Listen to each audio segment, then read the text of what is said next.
कोई व्यक्ति अभी जो इस पॉडकास्ट को सुन रहा है उसको जिंदगी को लेके एक फिलॉसफी होनी क्यों जरूरी है, और मटेरियल चीजें कि हाँ उसको गोल अचीव करना है, ये सब करना है, वो सब करना है, उसके अलावा उसको एक फिलॉसफी को फॉलो करना है, अपनी एक फिलॉसफी रखना, ये ऐसी डीप कॉन्वर्सेशन सुनना जरूरी क्यों है। जिंदगी में हम सबके ना अपने कुछ ना कुछ सिद्धांत, कुछ वैल्यू सिस्टम तो होना चाहिए।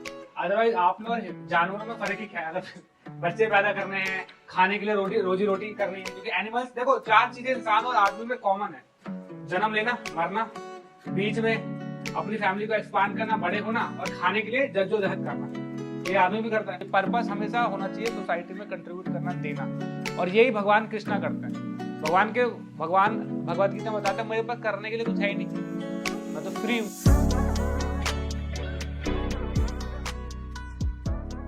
नमस्कार, कौन हो विद कृष्णाश के एक और एपिसोड में आप सभी का स्वागत है। आज जो पॉडकास्ट होने वाला है ना, ये थोड़ा सा अलग होने वाला है बाकियों से, क्योंकि अभी तक जो इतने आपने पॉडकास्ट देखे हैं वो ज्यादातर थोड़े से या तो नॉलेज इंक्लाइंड होते थे या तो थोड़ा सा एंटरटेनमेंट साइड के होते थे। लेकिन आज का जो है ना, ये मैं शुरू करने से पहले बता रहा हूँ क्योंकि आज का पॉडकास्ट बहुत ज्यादा डीप साइड पे होने वाला है, क्योंकि हमारे जो गेस्ट है उनका नाम है दीप जायसवाल। नमस्कार दीप जी, कैसे हैं आप? बढ़िया बढ़िया, आप बताओ कैसे हो? मैं एकदम मस्त हूँ। और मैं थोड़ा सा इंट्रोडक्शन दे देता हूँ। दीप जायसवाल भैया, शिक्षार्थकम चैनल है यूट्यूब पर, आपने देखा होगा, तो उसके अंदर भैया बहुत सारे मस्त मस्त कंटेंट्स बनाते हैं। और मैंने एक डीप कॉन्वर्सेशन के लिए दीप जी को इसलिए चुना क्योंकि मैंने इनसे ऑफ रिकॉर्ड बहुत सारी बातें की हुई हैं। मैंने शिक्षार्थकम में कई शॉर्ट फिल्म करी थी, तो उस वक्त मैं थोड़ा सा समझा कि यार इनके साथ एक पॉडकास्ट बनता है और एक लाइफ के बारे में, फिलॉसफीज के बारे में, spirituality, life, death, love, relationship वगैरह सब कुछ, इस सब के बारे में ये पॉडकास्ट रहने वाला है। अगर आपको इंटरेस्ट इसके अंदर टॉपिक में है तो एंड तक जरूर देखिएगा। शुरुआत करते हैं दीप भैया। अच्छा, मैं इससे पहले सवाल जाओ, मुझे ये बताओ कि सडनली रातों रात वायरल होके कैसा लग रहा है? क्योंकि इससे पहले आप लोगों ने देखा होगा कि यार लोग वायरल हो जाते हैं, हम बोलते हैं कुछ भी वायरल हो रहा है, सडनली आप वायरल हो रहे हो, तो कैसा फेम मिल रहा है, क्या लग रहा है? मतलब सच बताऊं, वो फीलिंग वैसी होती है कि अब मैं 6 से 7 साल से मिमिक्री कर रहा था, परफॉर्मेंस वगैरह, परफॉर्मिंग आर्ट्स में भी सब कुछ। तो जब डेली आप किसी चीज के लिए हसल मार रहे होते हो ना, तो आपको रोज रात को एक सपना आता है कि यार एक दिन ना ऐसा होगा कि आपके बारे में न्यूज आर्टिकल छपेंगे, आप न्यूज वेबसाइट के उस पर होगे, तो वो आपको उस टाइम में सपने आते हैं। लेकिन जिस दिन वो एक्चुअली में हो जाता है ना, उस दिन पता नहीं वो आप प्रोसेस नहीं कर पाते। आप सोचते हो कि जो 5 से 6 साल से मैं सोच रहा था रोज रोज, आज वो मेरी आंखों के सामने, तो मैं इस पर क्या रिएक्ट करूं। और जो सोचता हूँ कि उस वक्त मैं सोचा करता था ना कि मैं ऐसे रिएक्ट करूंगा, ऐसे लोगों को बताऊंगा, अगर इंटरव्यू के लिए बुलाया जाऊंगा तो ऐसे ऐसी बातें बोलूंगा, ऐसा कुछ नहीं हुआ। मतलब मैंने सोच के रखा था कुछ नहीं हुआ, और मैं बस एकदम न्यूट्रल हूँ। मतलब मैं ना बिल्कुल उसको अभी तक प्रोसेस नहीं कर पा रहा हूँ, और मैं बस बहुत ज्यादा ग्रेटफुल हूँ महादेव को कि ऐसा हुआ मेरे साथ। और मैनिफेस्टेशन कहूंगा या ये कहूंगा कि भोले बाबा की कृपा रही है कि ऐसा हो पाया, और आगे के लिए पॉजिटिव हूँ थोड़ा सा, क्योंकि रील में मैं ना ज्यादा करता नहीं हूँ कभी भी, मेरे को रील थोड़ी सी वो है। बट अब हो गई तो कर रहा हूँ। तो रील गलती से बन गई, वो चल गई। हाँ, वो बन गई, वो ऐसे रैंडमली बना दिया, वो चल गई, तो अब अच्छे से कर रहे हैं। बट मेन वही है, हमेशा से मेरे को पॉडकास्टिंग का शौक रहा है, क्योंकि उसमें ना लॉन्ग फॉर्म ऑफ कंटेंट है, आप जैसे लोग आते हैं, बात करने में मजा भी आता है, नॉलेज भी मिलती है, तो इस वजह से पॉडकास्टिंग का मेरे को अलग ही चुल है। तो आज का जो हमारा टॉपिक है वो एक डिफाइंड टॉपिक नहीं है, वो एक बहुत ही ज्यादा वेग सा एक जनरलाइज कैटेगरी है। जिंदगी, मौत और रिलेशनशिप और भक्ति, ये सब चीजें। तो सबसे पहले तो मैं आपसे ये पूछना चाहता हूँ कि कोई व्यक्ति अभी जो इस पॉडकास्ट को सुन रहा है उसको जिंदगी को लेके एक फिलॉसफी होनी क्यों जरूरी है, और मटेरियल चीजें कि हाँ उसको गोल अचीव करना है, ये सब करना है, वो सब करना है, उसके अलावा उसको एक फिलॉसफी को फॉलो करना है, अपनी एक फिलॉसफी रखना, ये ऐसी डीप कॉन्वर्सेशन सुनना जरूरी क्यों है? एक क्वेश्चन बहुत ज्यादा, एक क्वेश्चन में आपने बहुत सारे सवाल भरे हुए हैं। हाँ। तो लेट मी थिंक। सी, जिंदगी में हम सबके ना अपने कुछ ना कुछ सिद्धांत, कुछ वैल्यू सिस्टम तो होना चाहिए। अदरवाइज आप में और जानवरों में फर्क ही क्या है? अगर बच्चे पैदा करने हैं, खाने के लिए रोजी रोटी करनी है, क्योंकि एनिमल्स देखो 4 चीजें इंसान और आदमी में कॉमन है। जन्म लेना, मरना, बीच में अपनी फैमिली को एक्सपांड करना, बड़े होना, और खाने के लिए जद्दोजहद करना। ये आदमी भी करता है। बट एनिमल्स क्या है, उनका कोई वैल्यू सिस्टम नहीं होता, ह्यूमंस के होता है। वो कुछ वैल्यू सिस्टम प्रैक्टिस करते हैं, कुछ सिद्धांत प्रैक्टिस करते हैं, कुछ प्रिंसिपल होता है जिसपे वो जीता है, और इसलिए वो ह्यूमन कहलाता है। अदरवाइज कई बार आपने सुना होगा कि हम बोलते हैं लोगों को कि कैसे जानवर जैसी जिंदगी जी रहा है, तो जिंदगी में तो कोई मकसद ही नहीं है। तो मकसद हमेशा ये नहीं होता है कि मुझे कुछ कमाना है, अमीर बनना है, पैसा है, ये मकसद नहीं है। मकसद है कि कंट्रीब्यूट क्या करना है सोसाइटी में। आपने वो गाना सुना है, बहुत बहुत पुराना गाना है, मैं स्कूल में सुनता था कि तुम बेसहारा हो तो किसी का सहारा बनो। हाँ। तुमको अपने आप ही सहारा मिल जाएगा। सारा। तो ये एक वैल्यू सिस्टम है कि अगर आपको नहीं भी समझ में आ रहा है जीवन में क्या करना है, क्या करूं, तो डोंट वरी, जो कर रहे हो करते रहो। किसी दूसरे की लाइफ में हेल्प कर दो, यू नेवर नो कि उसके थ्रू आपको क्या पर्पस मिल जाए। और यही एक किक मूवी में भी ऐसे दिखाया है, एक लड़की को मदद कर देता है और उसको समझ में आता है कि मुझे सोसाइटी में कुछ करना है, और वो कंट्रीब्यूट करता है, खूब सारे अनाथ बच्चों का भला करता है। तो लाइफ में एक वैल्यू सिस्टम होना कि मुझे ऐसा बनना है, मुझे कुछ करना है, कुछ वैल्यू सिस्टम प्रैक्टिस करना है, वो बहुत जरूरी होता है। अदरवाइज ना आप खोखली जिंदगी जियोगे, जरा सा बुरा वक्त आया, आपका कोई वैल्यू सिस्टम मजबूत है नहीं, कोई प्रिंसिपल पे जिंदगी जीते नहीं हो, आप रोने लगोगे। भगवान कृष्ण भगवद गीता में ये बताते ना कि सुख और दुख तो आते जाते रहते हैं, बदलते मौसम की तरह है। आपको अपना काम करना है, अपने कर्म के प्रति फोकस रहिए, तभी आप सर्वाइव कर पाओगे। तो ये खुद अपने आप में बात एक वैल्यू सिस्टम है कि मैं सुख और दुख पे डिपेंडेंट नहीं हूँ। ये मेरी फिलॉसफी है कि मैंने अपना दोस्त ना सुख को बनाया ना दुख को बनाया। ये दोनों ही बड़े दोगुले हैं, अपने हिसाब से आएंगे, अपने हिसाब से चले जाएंगे। रह दे के मेरे पास वही है जो है, मेरा काम, मेरे दोस्त, उन्हीं के साथ अच्छे से जीना है। आज बुरा वक्त है तो भी उनके अच्छे से बात करनी है, तो भी अपना ऑफिस का काम करना है, तो भी पढ़ाई करनी है, क्योंकि मेरा काम है, इनको तो मैं इसके साथ जीना है। मुझे सुख दुख के साथ नहीं जीना होता, ये आते जाते हैं और ये सबके साथ है। इवन भगवान भी संसार में आए हैं तो भी यही वैल्यू सिस्टम प्रैक्टिस करते हैं। किसी 14 साल का वनवास है, ठीक है, 13 साल का वनवास पांडवों के ऊपर भी आया, उन्होंने भी कहा ठीक है अभी बैड टाइम चल रहा है, पर इस दौरान भी भगवान क्या कर रहे हैं, वो राक्षसों को योद्धा है तो योद्धा वाला काम कर रहे हैं। जहां धर्म की बात आएगी वो अपना कर्म कर रहे हैं, अच्छाई फैला रहे हैं, लोगों की मदद कर रहे हैं, साधुओं को प्रोटेक्शन देना, जंगलों में वो ब्राह्मणों को भी खाना खिला रहे हैं। पांडवास राजा थे तब भी खिला रहे थे, भिखारी है तो भी मदद कर रहे हैं। वैल्यू सिस्टम स्ट्रांग है क्योंकि मेरे हर व्यक्ति का अपना होता है। किसी का होता है कि मुझे भाई मैं पैशनेट होता है कि उसे कुछ करना है जीवन में, जैसे आपका है, अभी कंगाली है, फ्री पॉडकास्ट करना है, बुरा वक्त है, ठीक है, अभी बहुत सब कुछ नहीं है, पर मुझे पता है करना क्या है। तो हो सकता है आज बैड टाइम है, 2 दिन पॉडकास्ट नहीं बनाएंगे, फिर तीसरे दिन फिर निकलूंगा रोड पे, कुछ कंटेंट बना के आऊंगा, क्योंकि आपको पता है आपका वैल्यू सिस्टम है कि आपको बैड टाइम से इंपैक्ट नहीं पड़ता, आपको काम से मतलब है। तो लाइफ में ऐसे वैल्यू सिस्टम्स होना कि वुमेन्स को कैसे देखना है वो बहुत जरूरी है। बच्चों के साथ, परिवार के साथ कैसे रहना है, घर वालों से किस तरीके से बात करना है, मूडी होकर बात करना है या फिर उनको समझना है, दूसरों को सुनना, ये एक बहुत अच्छा वैल्यू सिस्टम है।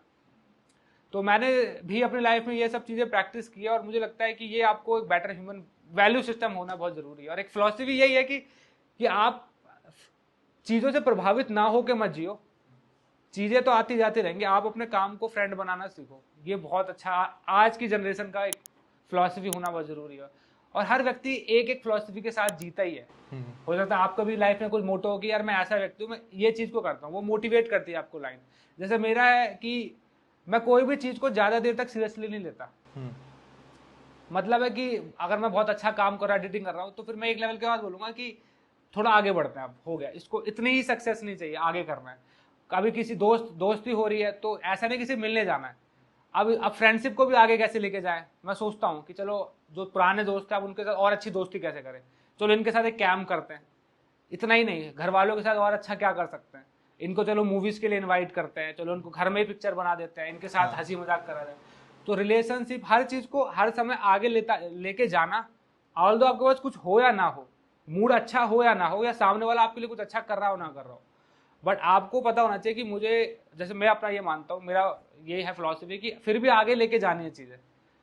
तो ये एक फिलॉसफी मेरे को लगता है। और हर व्यक्ति की अपनी एक होनी चाहिए जो सोसाइटी में कंट्रीब्यूट करने पे ज़्यादा हो, बजाय सोसाइटी से नोचने का। जैसे आजकल चल रहा है ना कि आज़ादी चाहिए, आज़ादी मिल गई, अब मेट्रो में क्या चल रहा है, कोई नंगा घूम रहा है, कोई नहा रहा है, कोई मास्टरबेशन कर रहा है, कोई किसिंग कर रहा है, आज़ादी ये रह गई। तो नोचना नहीं है सोसाइटी को, आज़ादी आपको कुछ भी मिल रहा है तो कंट्रीब्यूट करना, बदले में देना सीखना, तो बहुत कुछ मिलेगा। तो ये ऐसा है मेरा। आपकी बात से मिलती जुलती चीज ना, अभी मैंने रिसेंटली विवेकानंद जी की किताब पढ़नी शुरू करी है, तो उसके अंदर मैं अभी हालांकि शुरुआती उसमें ही हूँ, लेकिन उसमें ना उन्होंने बहुत स्पेशल चीज कही थी ये सेम। तो उन्होंने कहा था कि जो सुख और दुख होते हैं ना, हाँ। वो बेड़ियां होती हैं। करेक्ट। जो दुख होता है वो होती है लोहे की जंग गंदी दिखने वाली बेड़ियां, और जो सुख होता है वो होते हैं सोने की बेड़ियां। होती दोनों बेड़ियां हैं, वो आपको बांध के रखती हैं। और इसका मैंने लाइव एग्जांपल अपनी लाइफ में देखा जब अभी ये रील वायरल वगैरह हुई और ये सब हुआ ना मेरे साथ, तो ऑब्वियसली बहुत अच्छा लग रहा था कि मतलब पापा को मेरे फोन करके उनके दोस्त बता रहे हैं कि अरे यार वो आ गया टीवी में आ गया, वो सब बहुत अच्छा है, नो डाउट। लेकिन एक पॉइंट पे ना ऐसा नहीं लगा था यार, मतलब ठीक है हो गए वायरल, सब हो गया, अच्छा है, लेकिन अब इसके आगे क्या, मतलब अब वो ना फिर एक टाइम पे वो घुटन सी लगने लग गई थी कि यार ठीक है, मतलब अब मेरे को इसका निकलना है, वो थैंक यू सो मच हो गया, मतलब बहुत ग्रेटफुल हूँ मैं, ऐसा नहीं है कि मेरे को अच्छा नहीं लगा, बट फिर भी उससे एक आगे बढ़ के अब कुछ नया करना है, अब एक नेक्स्ट रील वायरल करनी है, अब एक अपना जो पॉडकास्ट है उसको वायरल कराना है, इस तरीके का मेरे को वो लगने लगा था। तो वो चीज़ मेरे को तब रियलाइज हुई कि हम जो सोचते ना कि हमको हैप्पीनेस चेज करनी है, वो हैप्पीनेस चेज नहीं कर रहे होते हम एक वो लाइफस्टाइल चेज कर रहे होते हैं, हम एक पर्पस चेज कर रहे होते हैं बेसिकली। हाँ, तो ये चीज़ मैंने वो फील करी है, वो मैंने कुछ 2-3 हफ्ता पहले किताब में पढ़ी, उसके बाद में अपना लाइफ में देखी, और अब मैं यहाँ पे आपके साथ में इसी की चीज़ के ऊपर डिस्कस कर रहा हूँ। भगवत गीता में भगवान कह रहे हैं कि मैं काल हूँ और हर चीज नष्ट करता जा रहा हूँ। तो हम लोग सबसे बड़ी गलती करते हैं, जब काल की बात आती है तो हम सोचते हैं नष्ट मतलब उम्र, बुढ़ापा रहा है, शरीर नष्ट हो रहा है। ये सिर्फ इतना ही नहीं है, हर एक चीज नष्ट हो रही है। मतलब है कि जो चीज आपको पहले बहुत प्रेम कर दे रही थी, चाहे वो कोई लड़की हो सकती है, वो सक्सेस हो सकती है, वो फैमिली हो सकती है, पैसा हो सकता है, कुछ भी, फॉलोवर, फेम, कुछ भी हो सकता है, जो चीज पहले आपको बहुत प्रेम देती थी, समय उस पर भी जाएगा और वो सेम चीज आपको इरिटेट करेगी बाद में। हाँ। जैसे आपने बोला ना कि शुरुआत में तो अच्छा लगा, फेम मिला, फिर एट द सेम ना घुटन भी होने लगी कि इतना क्या है। तो जो ये काल जो है ना, ये सिर्फ एज, शकल पे, शरीर पे नहीं इफेक्ट डालता, हर चीज हो, ग्रॉस हो, सटल हो, कैसी भी हो, सबको ग्रेजुअली खत्म कर रहा है। तो अगर आप चाहते हो आपको same level of happiness maintain करनी है, तो आपको उसको पहले से ज्यादा मेहनत करके, स्ट्रगल करके, ज्यादा उसके पीछे भागना पड़ेगा। जितनी पहले मिली थी सेम उतनी रखोगे तो बोर, सैचुरेशन आ गया ना, सैचुरेशन आ जाएगा। वो ये टंकी में एक ड्रॉप ऑफ छेद कर दो, तीन हफ्ते बाद, 1 महीने बाद पानी खत्म हो जाएगा। सही बात है। तो आपको अलग से डालते भी रहना है। तो अगर आपको सेम लेवल ऑफ हैप्पीनेस चाहिए तो आपको उससे पहले से कई गुना ज्यादा एफर्ट लगाना पड़ेगा, और कोशिश ये करना है कि एक लेवल के बाद कंट्रीब्यूट करना शुरू करना है। पर्पस जिसे कहते हैं, पर्पस हमेशा होना चाहिए देना, पैशन होना चाहिए कि ठीक है कुछ रिसीव किया मैंने सोसाइटी से, अपने आप को बेहतर किया, तो पैशनेट हो गया कि मैं कुछ करना चाहता था, मैंने रिसीव कर लिया, बन गया शाहरुख खान। अब क्या, अब पर्पस क्या है, मुझे सोसाइटी को कंट्रीब्यूट करके उसको बेटर प्लेस बना, बिल्कुल। तो फिर हैप्पीनेस वापस आएगी। इसलिए देखो जितने बड़े व्यक्ति हो जाते हैं, एक लेवल का आप देखोगे वो एनजीओ खोल लेते हैं। हाँ। फिर वो डोनेट करने लगते हैं। अब जितने भी ग्रेट पर्सनैलिटीज हैं वो यही कर रहे हैं, जितने भी रिच लोग हैं, बिल गेट्स वगैरह अब एनजीओ चला रहे हैं, दुनिया भर में खाना बांट रहा है, ये कर रहा है। क्यों? क्योंकि उन्हें पता है कि यार जितना ले सकते ले दिया, पर इसमें अब हैप्पीनेस नहीं है, अब देना है। तो ये पर्पस हमेशा होना चाहिए सोसाइटी में, कंट्रीब्यूट करना, देना। और यही भगवान कृष्णा करते हैं। भगवान भगवत गीता में बताते हैं मेरे पास करने के लिए कुछ है ही नहीं, मैं तो फ्री हूं, कर्मा तो तुम्हारे ऊपर है, मेरे को तो कर्मा भी नहीं लगता। इवन मैं तो बूढ़ा भी नहीं होता, 16 साल के बाद तो मैं जब 90 का भी हो गया फिर भी 21 साल का लड़के लग रहा हूँ। तो ना मेरे पे कर्मा लग रहा है, ना एज फैक्टर, कुछ नहीं लग रहा, और मैं फ्री भी हूँ। बट फिर भी मैं संसार में आया तो मैं कंट्रीब्यूट करता हूँ। हाँ। अर्जुन को प्रॉब्लम आई, अर्जुन की हेल्प की, मथुरा में राक्षस है वहां हेल्प किया, द्वारका को सॉल्व किया, ऐसे करते हो कितने सिटी को फ्री किया, ऑल तो वो अपना राज आराम से कर सकते थे। तो एक लेवल के बाद आपको यही करना पड़ेगा, अदरवाइज आप खुश नहीं रह सकते। तो ये जो आपने अभी पूरा का पूरा प्रोसेस बताया है कि पहले एक पर्पस को डिसाइड करके पहले उस सोसाइटी से लेना, वो रिसोर्सेज अपने आवाज कलेक्ट करना, फिर एक पॉइंट के बाद में जब सैचुरेशन आ जाए तो फिर वापस समाज में वापस देना शुरू करना, ये आपने एक पूरा प्रोसेस बताया जो कि बहुत सुंदर है और जो कि हमें फॉलो करना भी चाहिए। लेकिन कुछ लोग होते हैं जिनके अंदर घमंड आ जाता है, कई बार हम देखते हैं कुछ लोग जो वायरल हो जाते हैं रातों रात में, वो कई बार घमंड में आ जाते हैं कि भाई आज घमंड, और हम साफ दिखता है वो कि उसके बाद उस पॉइंट के बाद में उनका फिर डाउनफॉल शुरू होता है। Correct. तो आपको क्या लगता है कि वो इस पूरे प्रोसेस में कहाँ, कौन से स्टेज पे वो गलत हो जाते हैं, कि वो कहाँ पे एक गलती कर बैठते हैं जिसकी वजह से फिर उनका एक डाउनफॉल शुरू हो जाता है? देखो यार, इसका बहुत सिंपल आंसर अगर दूं तो नेचर को ही समझते हैं। हम जब सड़कों पे चलते हैं, पेड़ों को देखते हैं, जो प्रकृति है ना, हम इसको लिविंग बीइंग नहीं समझते, हम इसको मुर्दा चीज समझते हैं।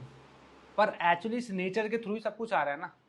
तो जब, और ये आपको हर टाइम में देख भी रही है, हवा के माध्यम से देख रही है, सूर्य की किरणों के माध्यम से देख रही है। भगवान कह रहे हैं कि मैं भगवत गीता के माध्यम से कि सूर्य की किरण मैं हूँ, चंद्रमा की रोशनी मैं हूँ, समय मैं हूँ, काल मैं हूँ, हवा मैं हूँ, तो सब कुछ हूँ मैं। तो जितना कुछ आपको मिल रहा है एक तरीके से प्रकृति से ही आ रहा है। हाँ। और प्रकृति को चलाने वाले कृष्ण भगवान है।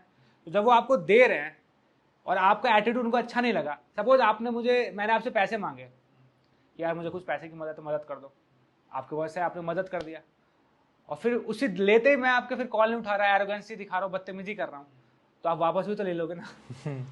तो वैसी है कि भगवान कृष्ण बताते हैं कि उनको सब कुछ चलेगा, but don't be too ego. आप ईगो दिखाओगे तो वो आपसे फिर वो मुंह मोड़ लेंगे, भगवान मुंह मोड़ लेंगे। तो प्रकृति क्या है कि अपनी शक्तियां उसी को देगी ना जो उसके काबिल हो। ये फेम, ये क्या एक तरीके से शक्तियां ही तो है। मतलब आपको मैं सुपर नेचुरल वे में बता रहा हूँ, बट फेम वेम एक तरीके से सम सॉर्ट ऑफ पावर ही तो है। हाँ। जो आपको मिल रहा है सोसाइटी से।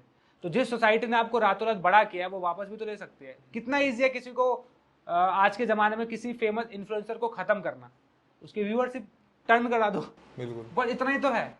जो आपको देख रहे हैं वीडियो वो नहीं देख रहे अब, जो रोज आपके दिन के 2 मिनट आपको दे रहे थे वो नहीं दे रहे, आपका खेल खत्म। तो जो सोसाइटी, वही आ गया कि अगर सोसाइटी आपको समय दे रही है तो बदले में आपको उनको देना पड़ेगा। मतलब वो रिस्पेक्ट और वैल्यू होनी चाहिए जो आपको मिला है इसमें। जैसे अभी हम बोल रहे हैं ना कि पैशनेट व्यक्ति सोसाइटी से लेता है अपना सपना पूरा करने के लिए और फिर बाद में वापस देता है, वो उसका पर्पस हो जाता है। तो आप सोसाइटी से क्या ले रहे हो? व्यूअरशिप। व्यूअर्स क्या दे रहे हैं आपको? टाइम देख रहा है, टाइम दे रहा है ना। हाँ हाँ। तो आप उससे टाइम ले रहे हो और आप बड़े होते जा रहे हो, क्योंकि आप टाइम ले रहे हो तो आपके खूब सारा वॉच आवर है जिसके आपको ब्रांड्स मिलेंगे कि भाई कितने जनता के 2 घंटे चाहिए मुझे, हमारा ब्रांड दिखाओ। हाँ। तो वो जनता का जो घंटे उसके पास है, उस इन्फ्लुएंसर्स के पास, वो ब्रांड्स को दे रहा है। तो सोसाइटी से टाइम ले रहा है, बदले में पैसा मिल रहा है। तो अगर उसका पर्पस क्लियर नहीं है वो कि भाई मैं फेमस हो गया हूँ बट मुझे कंट्रीब्यूट भी करना है, इन्हीं से आ रहा है सब कुछ, तो अगर उनको रिस्पेक्ट नहीं कर रहा तो लोगों ने अपना वॉच आवर चेंज कर लिया। तो वही बात वही आ जाती है कि आप जब ले रहे हो तो आपको देना भी पड़ेगा, आपको देखना पड़ेगा आपके, क्योंकि जो ऑडियंस आपको प्यार नहीं कर रही है, आप उससे मिल रहे हो तो आपको उनको बदले में प्यार देना पड़ेगा। आपको उनका जो प्यार है उसको टॉलरेट करना पड़ेगा। हो सकता है आप पर्सनल लाइफ में इंट्रोवर्ट हो पर फेमस तो इन्हीं लोगों की वजह से हुए हो ना। हाँ। तो जब आप इनके सामने जा रहे हो, you have to be extrovert. Introvert हो कोई बात नहीं, आपको फिर भी उनके साथ टाइम बिताना पड़ेगा, otherwise you will get frustrated कि यार इतना क्या है। बट फेम को होल्ड कर पाना आसान थोड़ी है। शिव जी के पास जब गंगा आई थी वो क्या था, गंगा उस टाइम सबसे बड़ी पावरफुल चीज थी। सही बात है। भागीरथी से पहले उनके कई पीढ़ियों ने तपस्या की थी इस पावर को पाने के लिए, नहीं मर गए सब। और वो रघुवंशी लोग हैं, सोचो कोई छोटे मोटे राजा नहीं है, वो एक तीर से धरती खत्म करने वाले लोग हैं। वो हार गए, इतनी बड़ी पावर थी। तो जब शिव जी के पास आए तो उन्होंने भी क्या किया, फेम को ऐसे लिया आराम से हम्बल हो गए और बाद में प्यार से छोड़ दिया। Simplicity is the key. तो जो फेम है, पावर अगर आपको मिल रही है तो आपको समझना चाहिए कि अब मुझे हम्बल भी होना है और वापस आगे भी फॉरवर्ड करना है। तो अगर आपको लग रहा है रातों रात स्टारडम मिल रहा है, देन आपको मेक श्योर कि अब आपके पास जिम्मेदारी आ गई, शक्ति मिल गई ना आपको। अब आपको इसको यूज कैसे करना है आपको पता होना चाहिए। अब मानोगे नहीं, मैं भी फेमस जब हो रहा था तो हमारा 2021 में वीडियो चल रही थी धड़ाधड़, भयानक चल रही थी, लाखों व्यूज आ रहे थे, सब्सक्राइबर्स महीने के 30-40 हज़ार फॉलोअर्स बढ़ रहे थे। तो 3 लाख एकदम से फॉलोअर हो गए, बड़ा नंबर है। हम लोगों ने शॉर्ट फिल्म किया, फोटोज बन रहे हैं। मैं रेलवे स्टेशन पे बंगाल में घूम रहा था, एक कपल मिल गया, वो पहचान गया। अच्छा। अभी तुम्हें देखो ऐसे बोल रहे हैं बंगाली में। मैंने कहा यार ये सब रेलवे स्टेशन पे पहचानने लगे मुझे। मैं अपनी सिस्टर के साथ न्यू दिल्ली रेलवे स्टेशन को ड्रॉप करने गया, वहाँ पे एक डॉक्टर फैमिली थी, वो पहचान गई, फोटो वोटो नहीं लग गए। तो मुझे अच्छा लग रहा, पर मैं एक बार ऐसे घूम रहा था तो खूब सारे क्राउड भी आ गया, तो मैं इरिटेट होने लगा कि यार ये सब क्या है। और मेरे मेंटर ने कहा कि यही है एक्चुअली जो तुमने कमाया है, तो अपनी कमाई अगर तुम नहीं होल्ड कर पा रहे तो चली जाएगी। लक्ष्मी की कदर नहीं करोगे तो चली जाएगी। और एक इन्फ्लुएंसर की लक्ष्मी एक्चुअली पैसा नहीं है, उसके फॉलोअर। तो अगर उनकी वो कदर नहीं करेगा, उनको प्यार नहीं करेगा, उसी से इरिटेट हो जाएगा या उनको प्रेम नहीं देगा जितना वो आपसे करता है, देन स्टारडम खत्म हो जाएगा। जितने भी बड़े बड़े स्टार्स हैं, चाहे जितने भी फेमस हो, SRK, Tom cruise, Amitabh Bachchan, ये सब ने अपने ऑडियंस को प्रेम दिया है बदले में, रेगुलरली दिया इतने साल से, तब जाके जनता भी उनको इतना प्यार कर रही है। तो प्यार चाहिए तो प्यार देना पड़ेगा। वही जो गाना हम बता रहे थे, तुम बेसहारा हो तो किसी का सहारा बन जाओ, क्योंकि जब तुम किसी का सहारा बनोगे तो वो तुम्हारा सहारा, ऐसे करके एक दूसरे दो लोग एक दूसरे को सहारा बन के चल सकते हैं।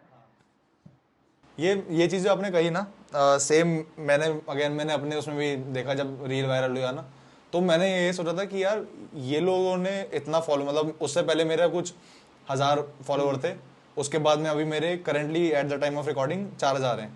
तो मैंने सोचा ये जो नए 25 मतलब ये जो 2500 और 3000 जो फॉलोअर्स नए आए हैं ना, ये लोग देखना है, मिमिक्री देखना है, ये लोग एंटरटेनमेंट लेना है और ये लोग रील देखना है, जो कि मैं नहीं करता हूँ। मतलब मैं ऐसा कर लेता हूँ कैजुअली, बट मैं ऐसे नहीं करता कि रेगुलरली कर रहा हूँ।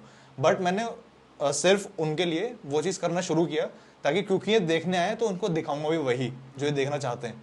तो इस वजह से, हालांकि वो मुझे पसंद नहीं था वो करना, मतलब इतना ज़्यादा मैं प्रेफर नहीं करता, बट फिर भी फॉर देम मैंने ये सोचा कि मैं शुरू करूँगी। और अब धीरे धीरे ओकेजनली अब उसको भी करने में भी उसका अलग फन है। नहीं, बेटर है ना, करना चाहिए। सी देखो, जिंदगी ना कई बार आपको कुछ ऐसा देती है जो आपको नहीं पसंद, हाँ, पर उसके थ्रू आपको वो मिल जाता है जो आपको करना है। हाँ, अब जैसे बीबी की वाइन है, उसने मजे के लिए एक वीडियो बनाई थी, वो तो सिंगर बनना चाहता था, उसने वीडियो वायरल हो गया, और वीडियो बनाई, पैसा आया, उसने पैसे से उसने क्या किया, जो सड़कों पे स्टेज पे गाता था लड़का जिसको कोई देखता भी नहीं, उसने वो रील्स बना के, वीडियो बना के, वाइन्स बना के पैसा इकट्ठा किया और एक अच्छे अच्छे गाने बनाए और अपने वेब सीरीज का खुद का सिंगर बन गया। तो कई बार हो सकता है आपको नेचर दे रही हो आपका सपना पूरा करने के लिए, पर थोड़ा तो लेबर लेगी ना। हाँ, अब हम लोग, हमारे माँ बाप पैसा कमाते हैं, जॉब मजा आता थोड़ी होगा उनको करने में, पापा को थोड़ी ऐसा लगता है कि रोज सुबह 6-8 बजे निकल जाओ रात में आओ, पर उसके थ्रू जो पैसा मिलता है फिर वो बच्चों को देते हैं, फिर बच्चों से जो प्यार मिलता है, वाइफ से जो प्यार मिलता है, केयर मिलती है, उसको अर्न करने के लिए वो स्ट्रगल करता है व्यक्ति रोज। तो हो सकता है ये आपको अच्छा ना लगे, पर ये जॉब है आपकी, कि अगर आपको जो देखना चाहते हैं, क्योंकि यही ऑडियंस तो कल को आपको आपका पॉडकास्ट भी देखेगी ना। हाँ, तो हो सकता है भगवान इस तरीके से आपको लेके जा रहे हो, प्रकृति ऐसे ही देती है, डायरेक्ट नहीं देगी आपको। हाँ, आपको टेस्ट लेगी कि जो जनता तू लेना चाहता है उसको संभाल पाएगा। अभी से इरिटेट हो रहा है तो कैसे काम चलेगा। मैं इसको बिल्कुल रियलाइज किया था, क्योंकि मेरा कोई मकसद नहीं था कि मैं रील्स बनाऊंगा कभी, क्योंकि मेरा वो डोमेन है ही नहीं। बट मुझे लगा ना कि यार ये रील्स बढ़ रही हैं, और वैसे थोड़ा सा टाइम लगा वो कॉम्प्रिहेंड करने में। पहले 1-2 दिन एकदम हाई वो स्टेज था कि भाई ये हो क्या रहा है, हर जगह फोन वोन ये वो, अच्छा ठीक है। तो जब थोड़ा सा शांत हुआ ना, फिर मुझे धीरे धीरे इस चीज़ का रियलाइजेशन हुआ कि ये क्यों हुआ होगा। क्योंकि मैं इस चीज़ में बहुत बहुत ज़्यादा दृढ़ निश्चय के साथ मैं इसमें बिलीव करता हूँ कि कुछ होता है तो उसका पक्का कुछ ना कुछ रीज़न होता है, चाहे वो बुरा हो चाहे वो अच्छा हो। एक स्क्रिप्ट लिखी गई है और जिसके साथ में चीज़ें हो रही हैं, तो मेरे को पता था कि कुछ ना कुछ रीज़न से हो रही है, और वो रीज़न डिकोड करने के उसमें ही अब मैंने रील्स भी बनाना शुरू किया, मेरा पॉडकास्ट भी साथ साथ चल रहा है, और इस सब में है। अब ऐसे सिचुएशंस के अंदर ना एक वर्ड बहुत सुनने को मिलता है, चाहे कोई किसी का भी किसी तरीके का भी समय चल रहा हो, अच्छा या बुरा या न्यूट्रल, हर कोई ना, जो सेंट्स होते हैं, जो मॉन्क्स होते हैं, जो फिलोसोफर्स होते हैं, एक वर्ड वो बहुत यूज़ करते हैं, डिटैच, कि इस चीज़ से डिटैच रहो। तो मैं अपने कॉलेज में अपने आसपास के लोगों से, जो मेरी एज ग्रुप के लोग हैं, वो लोग कहते हैं, वो लोग, क्योंकि वो लोग देखते हैं कि मैं इसके बारे में थोड़ा ज़्यादा पढ़ता हूँ, लोगों से बात करता हूँ, तो मेरे से वो पूछते हैं कि डिटैच क्या मतलब, क्या हम छोड़ के चले जाएं घर, क्या हम शादी ना करें, क्या हम अपने माँ बाप को, ठीक है आपने पैदा किया बहुत बहुत धन्यवाद, हम जा रहे हैं, ऐसा करें, या फिर हम कमाना छोड़ दें, मेहनत करना छोड़ दें। डिटैच का एक्चुअल मतलब क्या है? बहुत सिंपल मतलब है। एक बार ना एक लीला आती है कि खूब सारी गोपियां, एक बहुत महान संत आते हैं वृंदावन साइड में, तो सारी गोपियां जाती हैं उनके दर्शन करने। तो कृष्णा जी बोलते हैं रास्ते में, बस छोटे थे तब 8-10 साल के, कि टैक्स देना पड़ेगा और वही प्रसाद खाऊंगा मैं। तो उन्होंने कहा कि ऐसा थोड़ी है। तो कह रहे कहाँ जा रहे हो आप लोग? तो कहते हैं मैं सामने बहुत महान संत आए हैं, उनका नाम मैं भूल रहा हूँ, बहुत बड़े ऋषि हैं वो, तो हम उन सबके दर्शन करने जा रहे हैं। तो उसने कहा कि उन संत से बोलना कि यमुना से रास्ता नहीं मिल रहा। तो यमुना से रास्ता कैसे मिलेगा? तो उसने कहा यमुना से बोल देना कि कृष्णा तो ब्रह्मचारी है, तो तुम ब्रह्मचारी वाले गुण है तुम्हारे अंदर। तो यमुना के पास गए, उन्होंने बोला कृष्णा के बारे में कि सबसे बड़ा ब्रह्मचारी कौन सा? कृष्णा। रास्ता बन गया। तो ऐसे उनके पास गए, साधु को भोग लगाया, तो साधु सब खा गए। तो उससे पूछा कि अब वापस कैसे जाएंगे, यमुना रास्ता कैसे देगी? तो उसने बोला कि बोल देना साधु ने कुछ नहीं खाया। खा के तो 12 प्लेट खा गया ये। हाँ, बोला उसने साधु खा गया। तो फिर उसने पूछा कृष्ण से ये क्या था? कह रहे यही तो डिटैचमेंट था ना, कि आपने भोग दिया तो खा लिया मैंने, आपको रिस्पेक्ट करते हो, अदरवाइज वो नीड नहीं थी। और वैसे ही भगवान है कि मैं अपने भक्त मेरे पास आते हैं, मेरे साथ खेलना चाहते हैं, वो चाहते हैं उनको समय बिताओ, तो मैं उनके साथ खेलता हूँ। बट ऐसा नहीं कि मैं आ गया अब सबको एक्सप्लॉइट करना है। तुम लोग इच्छा करते हो कि कृष्णा आएगा तो टोन मारे, माखन छीने, तो मैं तुम्हारी खुशी के लिए करता हूँ, ऐसा नहीं कि मैं करने आ रहा हूँ। तो वही है, डिटैचमेंट को इस तरीके से ले लो कि सी आपको सक्सेस मिल रही है तो वो चली भी जाएगी। जैसे हम डिस्कस करें, सुख दुखी डिटैचमेंट तो है। अब जैसे आप बोल रहे हैं कि डिटैच मत, इतना कुछ मिल रहा है अटैच मत हो जाइए, डिटैच रहिए। मतलब है कि आपने पहली रील बनाई 2 मिलियन व्यूज, उसके बाद दोबारा आए क्या? कम आए। दुख होता है ना यार, फिर से वायरल हो जाए, उम्मीद आती है ना। और एक्सपेक्टेशन। बार बार अब 8-10 रील बना दोगे शायद उस लेवल की ना बन पाए, फिर 20वीं फिर चल जाए। तो इस दौरान जो 2 रील है, जो पहली और 20वीं, इसके दौरान जो आपने 19 रील बनाई है वो फेलियर है ना कंपैरेटिवली। हाँ। तो देखा जाए आप अटैच हो गए तो आप नहीं बना पाओगे रील, बहुत दुख होगा यार नहीं चल रही, वो बात नहीं आ रही। पर डिटैच होके बनाते रहो, आ जाएगा व्यूज। तो डिटैचमेंट बहुत हेल्प करता है किसी भी काम को कंटिन्यू करने में इंथुसिज्म के साथ। The moment you get attach, आपका इंथुसिज्म, एक्साइटमेंट, एनर्जी आप पहले जैसी नहीं आएगी, क्योंकि आप अटैच मतलब आप रिजल्ट बार बार उम्मीद करो सेम लेवल का, वो नहीं आ सकता ना, वो आ ही नहीं सकता। अर्जुन भी महाभारत के बाद दोबारा युद्ध लड़े तो जीत नहीं पाए पहले जैसे। तो सेम लेवल के हैप्पीनेस सेम चीज से बार बार नहीं आ सकता। तो वही है कि डिटैच रहोगे तो एनर्जी मेंटेन रहेगी, बिकॉज आपको पता है आप रील बनाने के लिए बना रहे हो, आपको पता है जनता को दिखा रहे हो, जितने लोग देखेंगे खुश रहेंगे। आप दुनिया को जीतने के लिए नहीं बना रहे। पर आप सोचो नहीं यार मुझे वही चाहिए, 2 ही मिलियन वापस चाहिए, तो हर बार तो नहीं आएगा। तो अटैच हो गए, व्यूअरशिप से अटैच हो गए, आप अपने टैलेंट से अटैच नहीं हो, आप रिवॉर्ड से अटैच हो। हर बार सेम रिवॉर्ड नहीं आएगा तो दुख होगा, दुख होगा तो फिर आपके कंटेंट पे असर पड़ेगा, कंटिन्यूएशन खत्म होएगी। और फिर आपको सोचेगा यार मैं थोड़ा ब्रेक लेना चाहता हूँ, कुछ नया सोचना चाहता हूँ, आई नीड 1 मंथ टाइम। इस दौरान आप 1 महीना कुछ नहीं कर रहे, आप बस ऐसे सोच रहे हो, एक आ रहा है इसलिए कई कंटेंट क्रिएटर छोड़ देते हैं। इसलिए यूट्यूब इंडस्ट्री को, इन्फ्लुएंसर इंडस्ट्री को बोला जाता है कि करना तभी जब आपकी उम्मीद ना हो कि आपको फेमस होना है।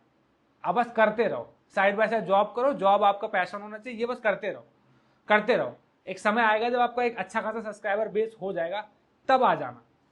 तो अगर वो अटैच होगा नहीं मुझे अभी फेमस होना है, तो वो कभी फिर नहीं चल सकता। इसलिए देखो बॉलीवुड के कई नेपोटिज्म के किड्स आते हैं, चल नहीं पाते क्योंकि वो 6 पैक वो सब पे आते हैं कि मुझे जल्दी फेमस होना है, एक्टिंग सीखना भूल जाते हैं। वो उस लेवल को अटेन करना चाहते हैं जो उनके माता पिता ने। उस लेवल की एक्टिंग मेहनत भी तो करो ना, मेहनत नहीं कर। एक्टर बनना है तो एक्टिंग करना आना चाहिए, और भी अच्छी वाली, और जो आपके पेरेंट्स ने किया। पर वो फेमस होना जल्दी चाहते हैं, बजाय अब अनन्या पांडे वगैरह ये लोग देखा जाए तो ये एक्टर नहीं है, उन्होंने काम किया है पर अपनी बॉडी पे, अपनी इंग्लिश की वोकैबुलरीज पे, अपने एक्शन पे काम किया है, एक्टिंग नहीं किया है। जो एक्चुअल काम था उस पे नहीं किया।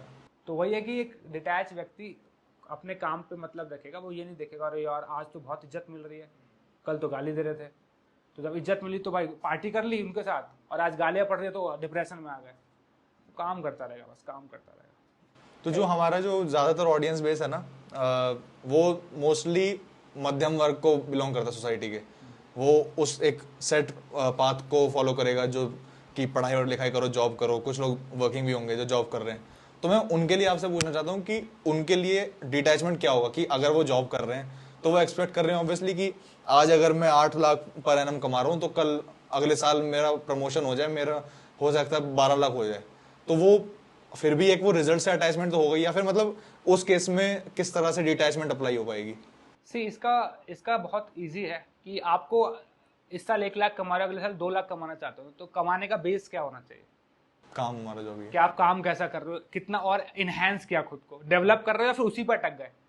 आप 1 लाख रुपए अभी आपको सैलरी मिल रही है और आप चाहते हो 3 लाख मिले, तो आपको 3 लाख लेवल का काम भी आना चाहिए ना। आपने खुद पे काम नहीं किया, बस आपने 1 साल काम किया, पर 1 साल बाद भी आपको उतना ही काम करना आ रहा है, तो आपको उतनी सैलरी मिलेगी ना।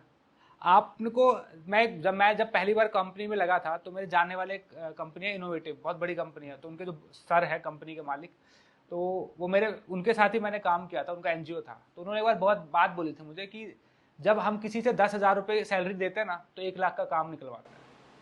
तो अगर आप इतने काबिल नहीं हो कि मुझे 1 लाख का प्रॉफिट नहीं दे रहे, तो मैं आपको 10,000 रुपये सैलरी क्यों दूँ? सही बात है। क्योंकि मुझे उससे काफ़ी कुछ करना है। तो आपको हर समय ये देखना पड़ेगा कि मुझे खुद को, मैं चाहता हूँ कंपनी मेरी सैलरी बढ़ाए, तो मुझे कंपनी को बदले में ज़्यादा देना पड़ेगा।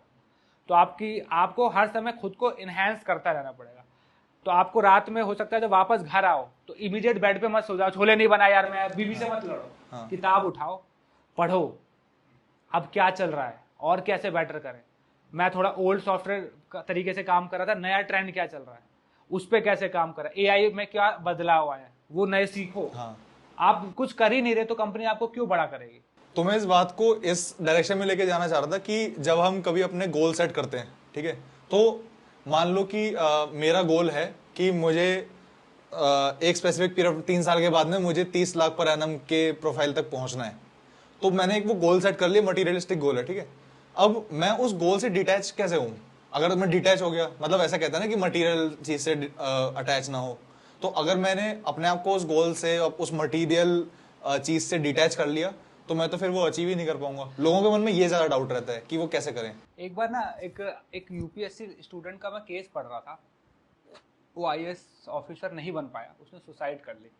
तो जो मेरे गुरु हैं सुंदर गोपालपुर जी, तो उन्होंने लेक्चर में बोला कि वो आईएएस ऑफिसर बन के समाज की सेवा करना चाहता था ना, तो क्या आईएएस ऑफिसर ही समाज की सेवा करता है? क्या एनजीओ में नहीं कर सकता? क्या एक इंजीनियर सेवा नहीं कर सकता या साधु सेवा नहीं कर सकता? तो इसका मतलब है उसको पता ही नहीं कि वो आईएएस ऑफिसर बन के करना क्या है। वो गोल से अटैच है, बस उसको वर्दी पहननी है, उसको बैच चाहिए। सो बैच के लिए कोई मरता है क्या? अगर उसे पता होता है कि आईएएस के थ्रू मुझे सोसाइटी को सर्व करना है, नहीं बन पाया तो इस तरीके से करेंगे। हम क्या यूट्यूबर बन के नहीं कर रहे सोसाइटी को, हम भी तो चाहते थे ना बिलियनियर बन के करना। और पैसा क्या सिर्फ आईएएस ऑफिसर ही कमा सकता है? तो जस्ट बिकॉज आप गद्दी से अटैच हो नुकसान कर रहे हो, पर आपको मिशन से अटैच होना चाहिए। पर्पस क्यों करना है, लोग करना चाहते हैं, क्यों करना चाहते हैं ये नहीं पता। तो आपका गोल है मुझे पैसा वाला बनना है, तो आप देखो गोल बनाने के बाद ना वापस आना चाहिए। आप खुद को देखो मैं कहाँ फॉल करता हूँ और फिर उस पर काम करना चाहिए। आपको पैसा भी कमाना है तो आप सोचो कि कैसे कमा सकते हैं, कितने तरीके हैं, पर कोई भी तरीके में आपको कम से कम टाइम इन्वेस्ट करना पड़ेगा ना। आप यूजली मैंने जो देखा लोगों को कि वो गोल बनाते हैं पेयर प्रेशर में या किसी को दिखाने के लिए। एक्चुअली में क्यों है वो इवन वो पोस्ट भी क्या है उसको नहीं पता। वो बस जैसे एक लड़के से मैं मिला था, वो कह रहा यार वो अच्छा इंजीनियर था, बट फिर उसको समझ नहीं आ रहा था, वो आर्टिस्ट बनना चाह रहा था। पेयर प्रेशर में आ गया, उसने कहा यार पापा मेरी बहनें ना डॉक्टर हैं, मेरे चाचा इंजीनियर्स हैं और मेरे घर में सब गवर्नमेंट जॉब करते हैं, अब मैं अगर नहीं करूंगा तो मेरे बाप की इज्जत क्या हो जाएगा। तो अब वो आईएएस ऑफिसर बनना चाहता है। आपको लगता है वो कोई गोल है उसका? एक्चुअली प्रेशर है वो ऐसे, तो फिर क्या करेगा? फ्रस्ट्रेट रहेगा वो व्यक्ति। तो वही है कि मेरे को हमेशा से क्लियर था जब मैं इंजीनियरिंग भी कर रहा था कि मुझे एनीवे सोसाइटी को कंट्रीब्यूट करना था। तो मैं एनजीओ में लगा, इंजीनियर बना, नहीं हुआ। फिर मुझे वहां भी लगा कि नहीं हो पा रहा, तो मुझे किसी ने बोला यूट्यूब में आ सकते हो, see so many confusion regarding religion. तो अगर रिलीजन में भी मेरे को धर्मा को लेके भी कितना कंफ्यूजन है, अगर मैं वो कंफ्यूजन भी दूर करता हूँ तो सोसाइटी में कंट्रीब्यूट कर रहा हूँ ना। सही बात। बिकॉज लोग धार्मिक नहीं है, एक्चुअली में कंफ्यूज है, इसलिए जातिवाद कर देते हैं, औरतों का शोषण कर देते हैं और भगवान का मजाक उड़ा देते हैं, मंदिरों का मजाक उड़ा देते हैं, बच्चों पे जबरदस्ती धर्म थोपने लगता है क्योंकि उन्हें धर्म ही नहीं पता है क्या है। तो अगर मैं ये वाली प्रॉब्लम सॉल्व करता हूँ, सही इन्फॉर्मेशन देता हूँ, तो लोग भगवान के प्रति आस्तिक अच्छे से बनेंगे, जानवरों की कदर करेंगे, मजे के लिए नहीं काटेंगे, है ना, वुमेन्स को जबरदस्ती शोषण नहीं करेंगे, जातिवाद खत्म हो जाएगा। बिकॉज अगर धर्म के कंफ्यूजन से जातिवाद आ रहा है तो धर्म की सही अंडरस्टैंडिंग से खत्म भी तो होगा ना। तो एक तरीके से सोसाइटी में कंट्रीब्यूशन हो गया। तो लोग इस तरीके से सोचे अगर कि मैं को कुछ भी बनना है, करना है, तो मैं क्यों करना चाह रहा था, वो पॉइंट एक्चुअली वो है आपका गोल। गोल आईएएस ऑफिसर बनना कभी नहीं होता, गोल कभी इंजीनियर बनना नहीं होता। इंजीनियर बन के क्या चाहिए आपको, ये चेक पॉइंट्स हैं बस। ये चेक पॉइंट्स हैं। हमें बस स्टैंड पे क्यों जाते हैं? बस में बैठने नहीं, घर जाना है, वो बस लेके जाएगी। तो अगर कोई ओला बाइक वाला बंदा फ्री में दे रहा है, लिफ्ट चले जाओ नहीं, इससे बस स्टैंड से बस ही जा सकती है, मैं नहीं अटक सकता। तो फिर फ्रस्ट्रेट रहो, बात बस ही नहीं आएगी, बारिश ट्रैफिक है वहां पे। कोई अगर साइकिल से जा रहा है या फटफटिया लेके जा रहा है या कोई लंगड़ा है जो ऐसे करके भी जा रहा है, उसकी मदद कर दो और रास्ता पकड़ के निकल जाओ। आपको घर जाना, बस स्टैंड पे खड़े होने थोड़ी आए हो, और घर जाने आए हो ना। लोग ये है एक्चुअली चेक पॉइंट्स। कि आपको ये डिटेलिंग पता होनी चाहिए। लोगों को जीवन क्यों जीना है उसके नहीं पता। तो अगर गोल्स एक्चुअली कभी ये नहीं होता कि आईएएस ऑफिसर बनना है, गोल्स होता है कि मुझे खुश रहना है, मुझे हैप्पीनेस चाहिए, सेटिस्फेक्शन चाहिए, सेंस ऑफ सिक्योरिटी चाहिए, ये होते हैं गोल्स। आप क्या आईएएस ऑफिसर बनना, सपोज आप फेमस हो जाते हो, फेमस होना गोल है, उसके बाद जो फेम मिलेगा, हैप्पीनेस मिलेगा, प्यार मिलेगा लोगों का, वो गोल है। तो अगर फेमस सपोज कोई बहुत बड़े इन्फ्लुएंसर नहीं बन पाए, कोई दिक्कत है, 40 लोग सोसाइटी में, उनके साथ अच्छे से रहूंगा ना मैं, बिल्कुल सही बात। प्यार मिलेगा उनसे, वो 40 लोगों का प्यार नहीं उठा पाओगे भाई, इतना मिल जाएगा, पर लोगों को क्लियरिटी नहीं है, इसलिए बस कंफ्यूजन है, दुखी है, फ्रस्ट्रेटेड है। लाइफ बहुत सिंपल है, बहुत सिंपल है, बट कॉम्प्लिकेटेड वे में हमने सोचना स्टार्ट कर दिया है। सोसाइटी में कंट्रीब्यूट तो सिर्फ और सिर्फ मोदी जी ही करेंगे, देश की सेवा तो मोदी ही कर सकता है, जो पीएम है। अरे रोड पे कचरा पड़ा है, उठा के डाल दे डस्टबिन में, हो गया क्लीन एरिया। नहीं, एमसीडी नहीं कर रही अपना काम, कॉम्प्लिकेटेड कर रखा है। सिंपल है लाइफ में, वहां पे पानी पड़ा है, पी लो, खत्म। नहीं यार, कोई होता, मदद करता, कितना अच्छा होता। सड़क में बहुत गंदगी है, देश में कुछ नहीं हो रहा, सरकार क्या कर रही है? ठीक है, सरकार नहीं कर, तू तो कर रहा है ना, तुम अपना काम कर रहे हो। नहीं, हमने वोट दे दिया बस। तो यही है कि चीजें हम बहुत कॉम्प्लिकेटेड वे में सोचते हैं, जो सही नहीं है। सिंपल रखो, बहुत सिंपल चीज है। तो ये जो आपने एक गोल की बात करी, ये कहीं ना कहीं मुझे अभी तक की जो हमारी कॉन्वर्सेशन हुई है उसमें घूम फिर के मुझे यही बात लग रही है कि अपना जो गोल है उसको सेट करो, और गोल भी ऐसा सेट करो जिसके अंदर आप सोसाइटी को कुछ कंट्रीब्यूट करो। तो क्या कोई भी गोल एक्चुअली, कोई भी अगर कोई भी प्रोफेशन आपको देखेगा, वो कर ही क्या रहा है? हाँ, कंट्रीब्यूट कर। अमेजोन क्या कर रहा है? हमारी लाइफ इजी कर रहा है ना। माइक्रोसॉफ्ट क्या कर रहा है? कैलकुलेशंस को इजी कर रहा है ना। बड़ी बिल्डिंग क्यों बन रही है? ताकि हमारा लाइफस्टाइल अच्छा हो जाए ना। कोई भी चीज, कोई भी प्रोफेशन है ही नहीं जो सेल्फिश है। इवन एक्टर्स भी क्या कर रहे हैं? आपको एंटरटेन कर रहे हैं ना, ताकि आपका आज का दिन हो, आप अच्छी फिल्म देख के जाएं, खुश रहें। एनीवे सब कंट्रीब्यूट सोसाइटी को ही कर रहे हैं, बट हम यही भूल जा रहे हैं कि मैं सोसाइटी में कंट्रीब्यूट कर रहा हूँ। मुझे एक्टर बनना है, क्यों बनना है? वो अच्छा लगता है। अरे वो एक जॉब है जिसका पर्पस है सोसाइटी को एंटरटेन करके उनका स्ट्रेस कम करना और उनको सही इंफॉर्मेशन देना हंसते खेलते समय। पहले क्या होता था, पहले स्ट्रीट पे ड्रामाज होते थे ना अवेयरनेस के, अब इस फिल्म बन रही है। पर अब लोग सोचते नहीं यार, 6 पैक बनेंगे, 4 लोग देखेंगे, इज्जत मिलेगी। वो तो बाय प्रोडक्ट है इज्जत। आप अगर किसी को हेल्प करोगे तो इज्जत देगा ही ना आपका। आज के एक्टर्स वगैरह सब भूल गए हैं, वो बस फेमस होना चाहते हैं। ये इसके बारे में भी ना मतलब मुझे ऐसा लगता है कि ये सारी चीजें इसलिए हो रही है कि ना लोग खुद को बहुत ज्यादा सीरियसली लेने लगे हैं। कि अभी जैसे हमारे पॉडकास्ट पे अभी वो आए थे Akash Ashok Gupta sir, tea boy जिनका चैनल है, तो उन्होंने भी सेम बात कही थी कि ये सारी जो चीजें होती है ना, ईगो या जेलसी या खुद को बहुत सीरियसली लेना, ये सब बहुत लो वाइब्रेशन स्टेट्स होती हैं। करेक्ट। उनमें रह के रहोगे ना तो आप एक बहुत ही मतलब वो आप वहां तक पहुंच नहीं पाओगे।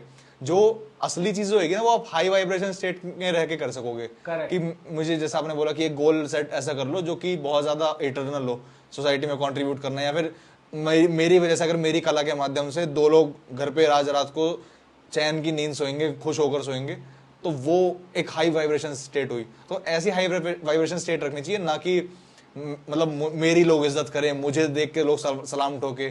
वो सब चीजें बहुत लो वाइब्रेशन होती है और ज्यादा टिकती भी नहीं है। तो ये उन्होंने बहुत सही बात बोली थी और मैं यहाँ पे रिलेट कर पा रहा हूँ दोनों चीज। यस।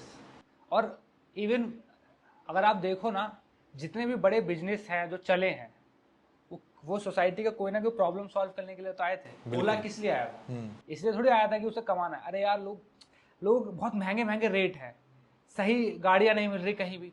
एक ऐसा ऐप बनाते हैं कि लोग कहीं भी हो, कॉल करो, आ जाए, ये प्रॉब्लम सॉल्व हो गई। तो बदले में क्या मिला? सोसाइटी ने उसको रिच कर दिया। उबर क्या है, सॉरी ओयो रूम्स क्या है? होटल्स नहीं समझ में आते कहाँ जाए, देख लो, अच्छा यहाँ होटल्स अवेलेबल है। हालांकि लोग उसे गलत पर्पज से यूज कर लेते हैं,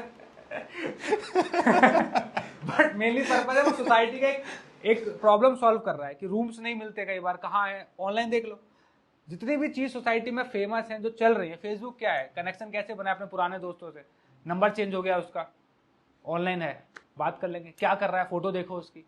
तो जितनी भी चीजें जो आज सोसाइटी में जो वेल नोन है, वो सोसाइटी का प्रॉब्लम ही सॉल्व कर रहे हैं। और हम वोट भी क्यों दे रहे हैं? सॉल्व करने के लिए। तो एक्चुअली आप कुछ, और यही है, भगवान का संसार है, भगवान ऐसी थोड़ी कुछ कर देंगे। वो चाहते हैं लोग आपस में रहे, प्रेम करना सीखें। तो आप प्रेम करना सिखाओगे, फिर से वही गाना आ जाता है, तुम बेसहारा हो तो सहारा बनो। इसको तो मैं इंट्रो में लगाऊंगा इस गाने को, तो ये तो गाने का आज थीम बन चुका है हमारा। तो एक्चुअली लाइफ वही मैं कह रहा हूँ कि सोसाइटी में आप दे रहे हो तो आपको मिल जाएगा, आप नहीं दे रहे बस उम्मीद कर रहे हो आपको कोई दे तो नहीं मिलेगा। बेड पे ज्यादा सोने वाले व्यक्ति को सिर्फ माँ से 2 रोटी भी 4 गालियां ही मिलती हैं बदले में कुछ नहीं मिलता। पर जो बेटा कमा के लाता है ना उसे प्यार से रोटी भी मिलती है, गले भी लगाया जाता है और पैर भी दबाए जाते हैं। हाँ। हमें भी जब स्कूल में तो बहुत गालियां पड़ती थी, कमाने लगे तो इज्जत मिलने लगी। तो आप देना सीखो, आपको बदले में बहुत कुछ मिलेगा। आपके हिसाब से सक्सेस क्या एक डेस्टिनेशन है कि मैं वहां पहुंच गया तो वो सक्सेस है, या फिर सक्सेस एक लाइफस्टाइल है कि मैंने ऐसा लाइफस्टाइल जिस दिन जीना शुरू कर दिया उस दिन सक्सेस है? क्योंकि मेरे लिए तो लाइफस्टाइल ही कहूंगा, क्योंकि सक्सेस देखो आपने खुद बोला ना 2 मिलियन, आप हर न्यूज चैनल पे सब ऑलमोस्ट आ चुके हो, पर आपको मजा उसमें इतना नहीं, मतलब पहुंच गया आप समझ ही नहीं आ रहा कि क्या था, ये तो खाली जमीन है। अब ऐसा लग रहा है अरे ऊपर है और ऊपर है सक्सेस, वहां पहुंच जाओ और ऊपर। अब शाहरुख खान भी सोच रहा है ना कि अब और अच्छा क्या बनाऊं, लगातार 5-7 फिल्में फ्लॉप हो गई, अब पठान उसकी हिट हो गई, अब वो फिर प्रेशर में कि अब क्या करें, अब और अच्छा करना पड़ेगा, एक्सपेक्टेशन बढ़ गई कि कमबैक होगा। सक्सेस वो नहीं है, सक्सेस प्रोसेस ही है, डेस्टिनेशन नहीं है सक्सेस। हाँ, रास्ता कैसे जिया आपने, कैसे रहते हो आप, वो सक्सेस है।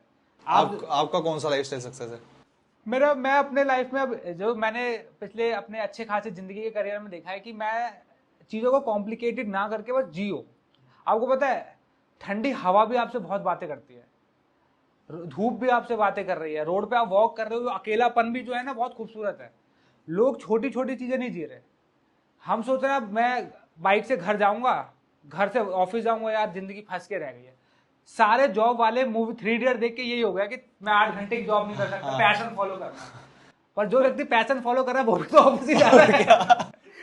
जो व्यक्ति जंगल में फोटोग्राफी करने जाएगा उसको 12 घंटे तक एक परफेक्ट मूवमेंट के लिए ऐसे वेट करना है। हाँ। वो भी तो डिसिप्लिन है ना, वो प्रोसेस एंजॉय करना बहुत जरूरी है। यस। तो मेरा जैसे मैं यहाँ से जब घर आता हूँ, घर आता हूँ तो मैं कई बार बारिश होती है तो मैं इसको रिलीज करता हूँ, क्योंकि बार बार नहीं हो रही ना। आज ऐसी ठंडी हवा नहीं मिलेगी तो मैं क्यों इस मौके को जाने दूं। तो प्रकृति सक्सेस लोगों ने सोचा है हैप्पीनेस तभी रहना है, हैप्पी तभी रहना है जब मेरे 95% मार्क्स आएंगे, मेरी 80,000 सैलरी हो जाएगी, जब मेरे पास बंगलो होगा, कार होगा, एक सुंदर वाइफ होगी, तो ये खुशी है। मैंने अब इसको थोड़ा सा और कम कर लिया, अपनी औकात पे आ गया मैं कि जो मिल रहा है ना वो बुरा थोड़ी है। तो रोज दिन में एक चीज मैं ढूंढता हूँ, मेरा रूल है ये, दिन में एक चीज ऐसी ढूंढना है जो अच्छी है और उसको एंजॉय करना है। हो सकता है आज बाइक चलाते समय मैंने कुछ इंटरेस्टिंग चीज देखा, या बाइक चलाते समय एक अच्छा गाना गा रहा हूँ तो मैं उसको अच्छे से एंजॉय करूंगा, चाहे वो कोई सा भी गाना हो। कीर्तन सुन रहा हूँ, मस्त से गाते हुए जाएंगे। आज मैं संडे है, क्या कर रहे हैं, कुछ नहीं करे, चलो गौशाला चलते हैं, गैया को आज खाना खिलाते हैं। आज रास्ते में देखा कि अरे यार गैया पन्नी चबा रही है, उसके मुंह से निकालो और प्राइड फील करो कि देख मैंने एक गैया को आज गलत खाने से बचाया। आज एक दोस्त डिप्रेशन है, उसको मैं चुपचाप से एक बर्गर खिलाऊंगा और बात करूंगा उससे। उसको मैं 5 स्टार होटल नहीं अफोर्ड कर सकता, ना मैं ना वो डिजर्व करता है पर उसको प्यार से बर्गर तो खिला सकता हूँ ना मैं, ये देख मेरी दोस्ती में देखो इतना ही मिलेगा।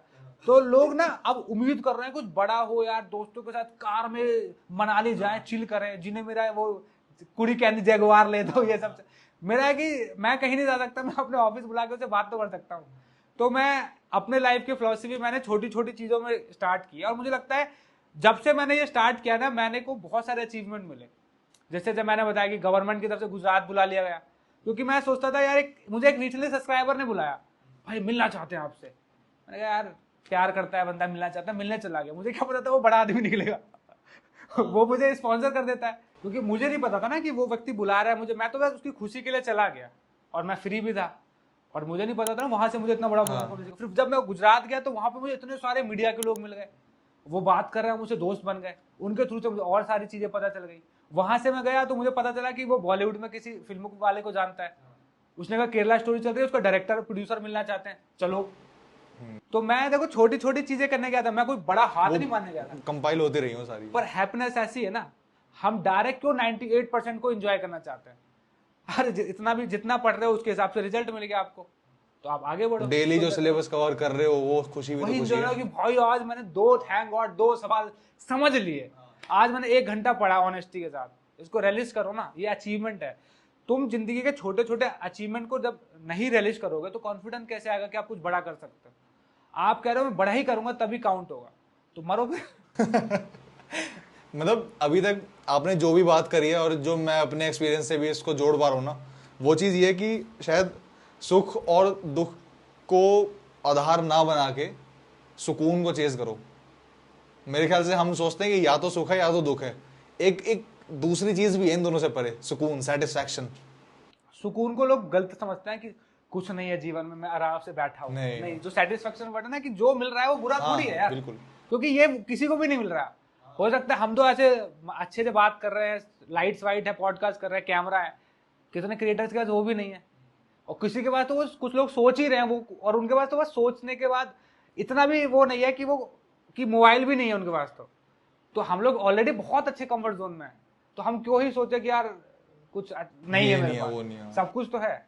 मैं सुबह कॉलेज जाता हूँ ना, तो सुबह सुबह जब बस स्टैंड पे खड़ा होता हूँ, तो जिस दिन वो हरी वाली बस की जगह पे एसी वाली वो इलेक्ट्रिक बस आती है, मेरा दिन बस वहीं से शुरू हो जाता है कि आज दिन अच्छा जाएगा, और वाकई में जाता है। मतलब मैं कॉलेज में था, तो मैं और मेरा कजन ना, हम वी वर कार लवर्स। हाँ, तो हमारा ये होता था डे कि कम से कम 5 BMW देखनी है भाई, अदरवाइज दिन अच्छा नहीं हो सकता। तो हम लोग कार में नहीं बैठे, कभी देखा ही नहीं, मैं आज तक नहीं बैठा। मैं एक बार ओडी में शूट किया था मैंने, तो मैं शूट फायदे को भगवान ने सब मौके दिए। तो मैं सोचता था भाई, हम लोग बताते थे कि देख मैंने आज 5 BMW 780 जो भी मॉडल है ओडी देखी, 2 हैमर देखी, भगवान की कृपा मैंने रॉयल्स रॉयल्स भी देखी भाई। हम लिटरली दोनों भाई कजन्स ऐसे थे। बट वो भी इंजॉयमेंट है ना, बिल्कुल है, मस्ती है।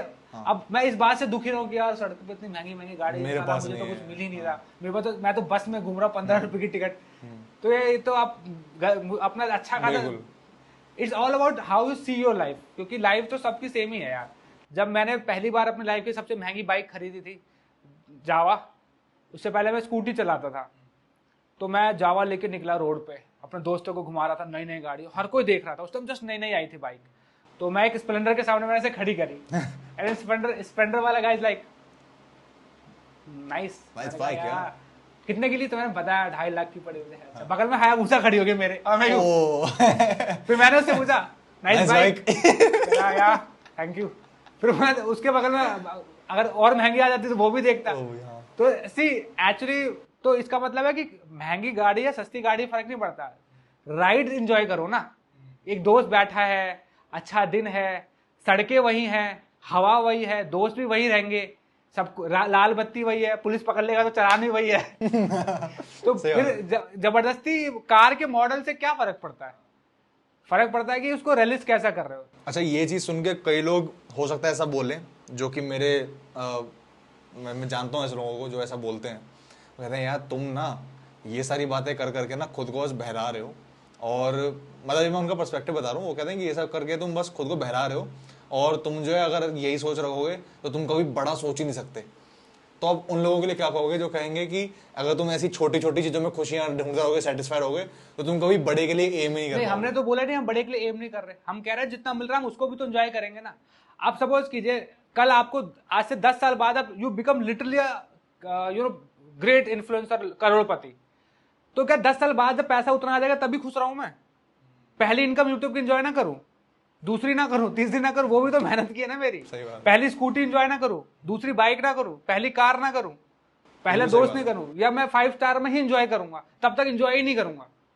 जो ये तो कर लो जिसको करना है। एट द एंड मैटर्स करता है आप कितने खुश हो, एट द एंड यही मैटर करता है। आपको पता है, आप जस्ट गूगल करना, लिखना 100 मिलियनेयर्स हु कमिट सुसाइड। अब आप जिस लेवल पे आ रखे हो वो व्यक्ति पहुंच गया, मर गया ना, क्योंकि वो आप ही जैसा सोचता था कि मिलियनेयर बनूंगा तो ही खुश रहूंगा। एक है बहुत फेमस था, बिल क्लिंटन को ऐसे करके बैंड था, मैं नाम भूल गया उसका। बहुत बड़ा बैंड था वो, इमेजिन ड्रैगन, पता नहीं कौन सा था, एडिट में डाल दूंगा मैं यहाँ पे मैं डाल दूंगा नाम, मुझे नाम याद नहीं आ रहा। वो उसने सुसाइड कर ली, 500 मिलियन व्यूज थे। आपको पता जुमानजी वाला हीरो, पुराने वाला जुमानजी थी जो मूवी, हाँ, उन्होंने सुसाइड कर ली। उस लेवल पे आ सकते हो क्या? उस लेवल पे आके सुसाइड क्यों किया उसने? इसका मतलब वो आप जैसी घटिया सोच रख रहा होगा कि मैं जब सबसे बड़ा कॉमेडियन बन जाऊंगा तभी मैं डिजर्व करता हूं खुशी। मर गए। सीसीडी के ऑफिस कॉफी डे के जो मालिक थे, हाँ हाँ ही बिकम अ बिलियनियर, फिर मिलियन का कर्जा चढ़ गया एंड ही कमिट सुसाइड। तो लाइफ को वही तो दिक्कत है ना कि आप जो नास्तिक व्यक्ति होता है ना, वो एक्चुअली ऐसा सोचता है, या तो ये या जीरो या फिर वन, या इधर जाओ या इधर जाओ, बीच का कुछ रहा ही नहीं। पर हम तो भाई भक्त लोग हैं, हमें कुछ भी मिलेगा हम तो एंजॉय करेंगे, क्योंकि हमें पता है ये भी भगवान की कृपा है, और भगवान की कृपा को इतनी मिले या इतनी मिले, देने वाला तो भगवान है ना, तो क्यों एंजॉय ना करूं। अच्छा, जो मॉडर्न डे सिविलाइज मतलब मॉडर्न डे हमारे जो लोग हैं ना आसपास के, तो वो लोग ना इससे थोड़ा सा एक डिफरेंट ओपिनियन नहीं रखते हैं, और बहुत मास लेवल पे ये मैं देखता हूँ। मेरे जैसे जिस दिन 2020 में 14 जून को सुशांत सिंह राजपूत ने सपोजिटली आत्महत्या की थी, तो उस टाइम पे मैंने ना सुसाइड के अगेंस्ट कुछ स्टोरी लगाई थी अपने इंस्टाग्राम पे कि यार ऐसे सुसाइड नहीं करना चाहिए, इट्स कवर्डिनेस और ये वो, कि मतलब ऐसे डरपोक लोग होते हैं जो सुसाइड कर लेते हैं। तो बदले में मुझे बहुत गालियां पड़ी थी कि भाई तू ऐसा बोल कैसे सकता है, कि मतलब बेसिकली सुसाइड जो करते हैं या जो डिप्रेस हो जाते हैं, क्लिनिकल डिप्रेशन जो कहते हैं, बीमारी वाली डिप्रेशन जो ये सब में हो जाते हैं इससे ग्रस्त, उनके साथ में लोग सिंपथाइज करते हैं, और मतलब वो ये कहते हैं कि उन लोगों को उसके हालातों के लिए ब्लेम नहीं करना चाहिए, अगर उन्होंने सुसाइड करी है तो उनको ब्लेम नहीं करना चाहिए। आप इस थॉट से कितना ज्यादा अग्री करते हो?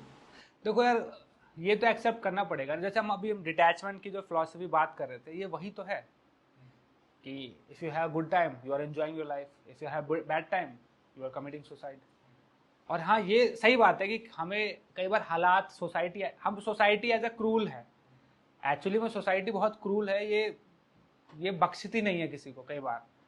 तो हमें हम्बल तो रहना चाहिए, उनके प्रति सहानुभूति होनी चाहिए कि हाँ नहीं करना चाहिए, बट इसको जनरलाइज मत करो ना कि उसने कर ली, क्योंकि बहुत ज्यादा सहानुभूति करोगे तो लोगों को लगेगा कि यही सोल्यूशन ये है, नॉर्मल है। हाँ, आपको बात करना चाहिए, हमें उसके प्रति सहानुभूति रखो, फिर बोलो कि ये गलत भी है, बिकॉज उसको ऐसा करना चाहिए, उसे समय पे वेट करना चाहिए, क्या पता उसका वक्त बदलता। There was a time in Amitabh Bachchan life, he become bankrupt, 10 साल तक बैंक करप्ट रहा है, कर्जा उठाया, ये वो कर करके, now he is again millionaire sorry. तो वक्त है, वक्त की बात है ना। तो सुशांत सिंह, लोग ना जज्बाती हो जाते, एक होता है इंटेलिजेंस, एक होता है माइंड से ऊपर होती है इंटेलिजेंस जो माइंड को करेक्ट करती है, और माइंड इंटेलिजेंस से ऊपर होता है इमोशन। इमोशनल व्यक्ति कभी सही नहीं सोच सकता। अब होता है कि हमारे सहानुभूति है सुशांत सिंह राजपूत के लिए, मेरी भी है, तो मैं भी उसके लिए कुछ नहीं बोलना चाहता, बट उसके चक्कर में मैं सही भी ना बोलूं क्या, बिकॉज हो सकता है सुशांत सिंह के राजपूत हो, पर कई स्टूडेंट तो 12th के बाद जस्ट बिकॉज नंबर कमाए सुसाइड कर रहे हैं। सुशांत सिंह राजपूत के केस के बाद में ये चीज मैंने ऑब्जर्व करी, पता नहीं कितने लोगों ने किया कि नहीं करी, उनके बाद में कई सारे इन्फ्लुएंसर्स, एक्टर्स वगैरह के सुसाइड के केसेस आने लगे, बहुत आने लगे। हाँ। क्योंकि उनको ये लगा कि अगर इसको सिंपैथी मिल रही है, अगर मतलब उन्हें ये लगा कि अगर इतना बड़ा आदमी इस लेवल पर भी आगे कर सकता है, यार हमारे प्रॉब्लम इतनी चल रही है, हम तो कहाँ ही पहुंचेंगे, तो शायद उन्होंने सोचा कि यानी सुसाइड ही सॉल्यूशन है। और मेरे ख्याल से इसका रीजन यही है कि लोगों ने ना उसको बहुत ज्यादा शुगर कोट कर दिया, कह रहे यार ठीक है वो परेशान था, कर ली सुसाइड। तो he might be a good actor, but वो अच्छा लीडर नहीं बन सकता, क्योंकि जब बुरा वक्त आया तो फेस ही नहीं कर पाया। भगवत गीता भगवान कृष्ण कहते हैं कि जो श्रेष्ठ पुरुष होता है वो जिस रास्ते पे चलता है सोसाइटी उसको फॉलो करती है, तो उसको हमेशा ये सोचना पड़ेगा कि मेरा कोई भी एक्शन सोसाइटी का एक वो बन जाएगा, प्रिंसिपल, या एक क्या कहते हैं उसे, कॉपी करेंगे लोग, ट्रेंड बन जाएगा। तो सोसाइटी जो फॉलोअर्स होते हैं ना वो ब्लाइंड ही होते हैं, वो जब किसी पे अपना फेथ दे देते हैं तो बुद्धि नहीं लगाते। सही बात है। अभी देखो ना, वरना कच्चा बादाम क्यों हिट हो रहा है। तो जब सोसाइटी को लोग अपने लीडर को जब दे देते हैं ना अपना फेथ, तो फिर लीडर जो कर रहा है उसको लगता है सही है, गलत सही का फर्क नहीं रहता। इसलिए जो फेम मिल रहा है उसको बड़ा तरीके से होल्ड करना चाहिए कि जब मेरे पास भी बुरा वक्त आएगा तो मैं इसके साथ डील कैसे कर रहा हूँ। और वो बहुत हजारों लोग देख रहे हैं कि मैं कैसे डील करूंगा। कर रहे हैं, और मानोगे नहीं, लोग ऐसे हैं, संजय जब गांजा प्रमोट कर रहा है 10 लोग गाली देंगे, 50 लोग छुपके से पियेंगे, यार इतना बड़ा आदमी पी रहा है, सही होगा। तो इतने बेवकूफ होते हैं लोग। तो इसलिए जो बड़ा आदमी बन रहा है उसको ये सोचना चाहिए कि एक टाइम के बाद बैड टाइम आएगा, मैं इसके लिए भी रेडी रहूं। क्योंकि यार एक्टर्स के फॉलोअर्स होते हैं एक्चुअली सबसे ज्यादा, तो मतलब है उनको जितने उनके फॉलोअर्स है उतने लोगों की जिम्मेदारी है। अब जो आपको रोज देख रहा है, रोज पोस्ट लाइक कर रहा है, तो उसकी जिम्मेदारी हो गई ना, कि आपकी जिम्मेदारी हो गई ना कि उसको सही रास्ता दिखाना है। उसके लिए आपको भी मजबूत होना पड़ेगा। अदरवाइज इतना बड़ा फेम, इतना बड़ा नेम मत लीजिए, क्योंकि जब बुरा वक्त आ गया तो आप अपने साथ कई लोगों को ले डूबे। इस पॉडकास्ट के शुरुआत में ही मैंने कहा था कि ये बहुत डीप पॉडकास्ट होने वाला है, क्योंकि मुझे पता था कि ये होगा, और ये हुआ है। और इसको हम इसके एक कंक्लूडिंग फेज की तरफ बढ़ रहे हैं अब, और इसका मैं एक लास्ट जो थीम है, जो टॉपिक है, वो मैं आपसे डिस्कस करना चाहूँगा प्यार के बारे में। लव, रोमांटिक है। हुआ नहीं? ओहो, बहुत अकेला आदमी। एक एडिट डालेंगे यहाँ पे, ब्लैक एंड व्हाइट, जरा एक्सप्रेशन वो वाले, ब्लैक एंड व्हाइट वाला एक्सप्रेशन। आपने लगाया दुख के चेहरे को देख के। हाँ, हंसदे चेहरे तो मतलब है नहीं होता। तो खैर पूछो। हाँ, मतलब मैं आपसे जानना चाहूंगा कि जो आजकल आप, अच्छा आपके दोस्त तो रहे होंगे ना? मैं बहुत ब्रेकअप करवाता हूँ दोस्तों। हम तो डूबेंगे ना, वे ना खेलब ना खेले देव। ठीक। बट हाँ, मैं हेल्प हाँ। करता हूँ अपने दोस्तों के रिलेशनशिप सुधरे और वो अच्छे हस्बैंड वाइफ बने। हाँ हाँ, तो मतलब आपने ये चीज़ बहुत अच्छे से ऑब्जर्व करी है। तो मैं आपसे वही पूछना चाहता हूँ कि जो गलत हो रहा है ना, जो हम देख रहे हैं ट्रेंड कि कुछ ना कुछ तो गलती हो रही है, जिस वजह से इतने सारे तलाक के केसेस हो रहे हैं। मतलब एक लव एक बहुत ज़्यादा नेचुरली एक बहुत प्योर वो होनी चाहिए थी फीलिंग, बट आज हम देख रहे हैं कि किस तरह से उसका डिक्लाइन चल रहा है। आपका क्या इस पे कमेंट है कि क्यों हो रहा है ऐसा? लोगों ने क्या उसको एक मिस इंटरप्रेट कर लिया है प्यार को, कि प्यार मतलब सेट या फिर कुछ और रीजन है आपका? ऐसे गलत आदमी से सवाल पूछा है आपने।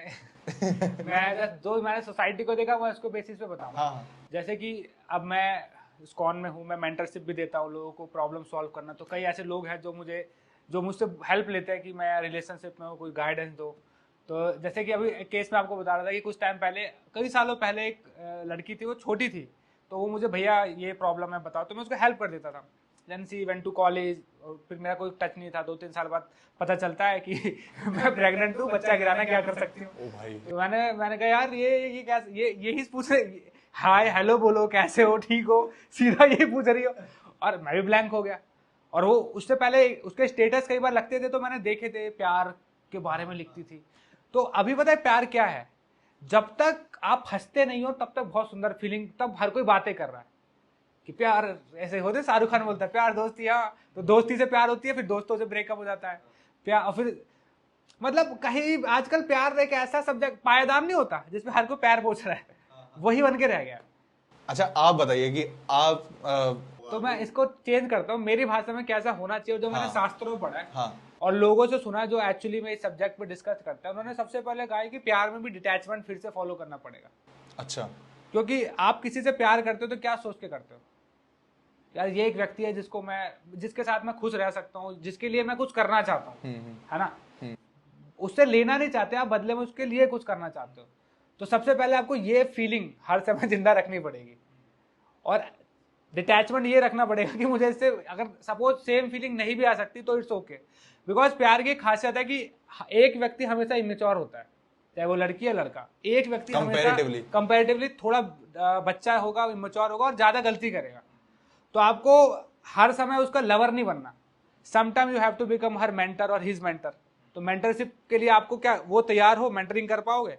बिकॉज हमारा खुद का माइंड कंट्रोल नहीं है, हम अपने जीवन में एक और व्यक्ति ऐड कर रहे हैं, उसका भी माइंड कंट्रोल नहीं है। आप कैसे जिसकी कायदे से हमें रिस्पॉन्सिबिलिटी मिल रही है।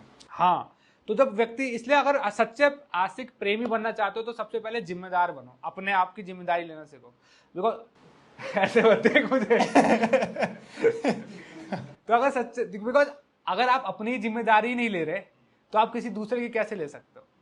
तो जिम्मेदारी लेनी ही पड़ेगी, क्योंकि प्यार क्या है, जिम्मेदारी का तो खेल है। बिकॉज इसके बाद जिम्मेदारी बढ़ती जाएंगी। तो बेसिक चीज यही होना चाहिए कि love is a responsibility, love is action, is just not something verbally. नहीं होता कि तूने बोला आई लव यू, मैंने बोला आई लव यू, बस लव यू चल रहा है। वो गाना नहीं, इलू इलू क्या है, इलू इलू टाइप, इलू को मतलब आई लव यू, इलू। तो उसने बोला, इसने बोला, बस तुमने बोला केम छे। बट इसके बाद होता है, अच्छा आप कुछ काम करे थे, आपको क्या चाहिए, आपको कुछ नीड होगी, तो आपकी प्रॉब्लम है, मेंटल डिप्रेस हो, मैं I am there to listen to you, तो सुनना पड़ेगा। उसकी प्रॉब्लम है तो उसको सॉल्व करना पड़ेगा। ये चीजें होती हैं जो लव को बढ़ाती हैं। उसके लिए प्रॉब्लम बनना पड़ेगा। हाँ। तो पीछे बैठे विनीत जी वो कह रहे हैं कि प्रॉब्लम सॉल्व करने के लिए खुद भी प्रॉब्लम बननी पड़ेगी खुद को। मतलब आप इट इज समथिंग लाइक जैसे आप कंपनी की जॉब है उसमें आपको गालियां भी बहुत पड़ेंगी। हाँ। इस बॉस गाली देता है तो बदले में सैलरी देता है, तो प्यार में ये सब फेस करना पड़ेगा। तो इतना कुछ है। लोग क्या होता है यार, शुरुआत में बड़े प्यार से बात करता था, करती थी, अब पता नहीं क्या हो गया।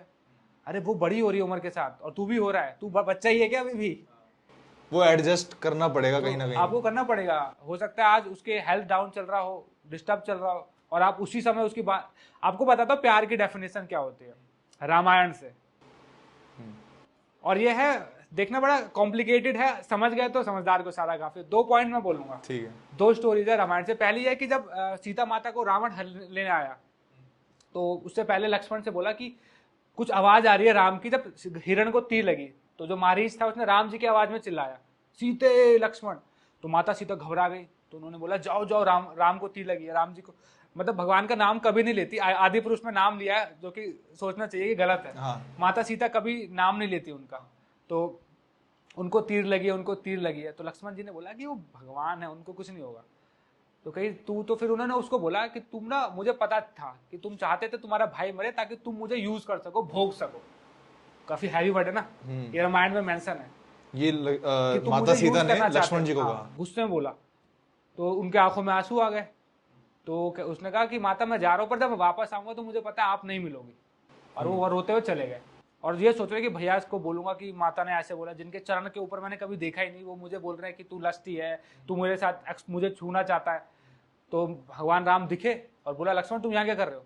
तो उसने कहा भैया, तो राम जी ने इमीडिएट बोला कि एक काम दिया है तुमने मैंने 14 सालों में कि दीदी भाभी का रक्षा करना, तुमने वो भी नहीं आ गया, निठल्ले हो तुम, यूजलेस पर्सन।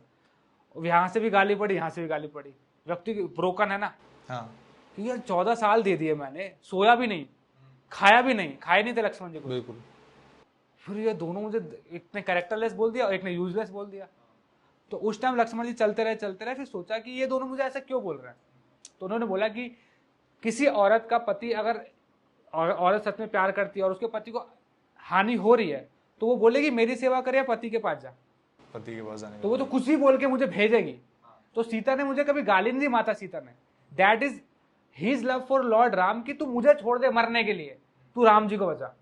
तो सीता माँ ने कभी एक्चुअली मेरे लक्ष्मण को गंदा नहीं बोला। वो चाहते थे कुछ भी होकर अपने भाई को बचा, इसलिए ऐसे शब्द बोले उस सिचुएशन के हिसाब से। सेल्फलेसनेस है वहाँ पे। अपनी प्रोटेक्शन ज्यादा राम की प्रोटेक्शन। हाँ। ये माता सीता का प्रेम है।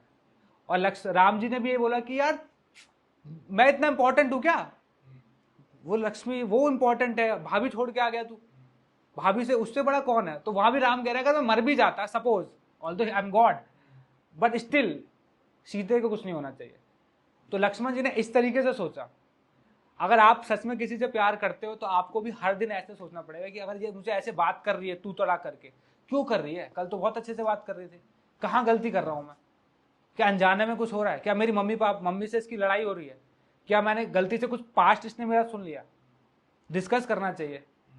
अब बदले में इमीडिएट एक्शन ले लिया कि तू चुड़ैल, तू चुड़ैल, तू कुत्ता होती है, एक डायलॉग है अब कि आजकल इंडिया में चल रहा है, तू कुत्ता। हाँ।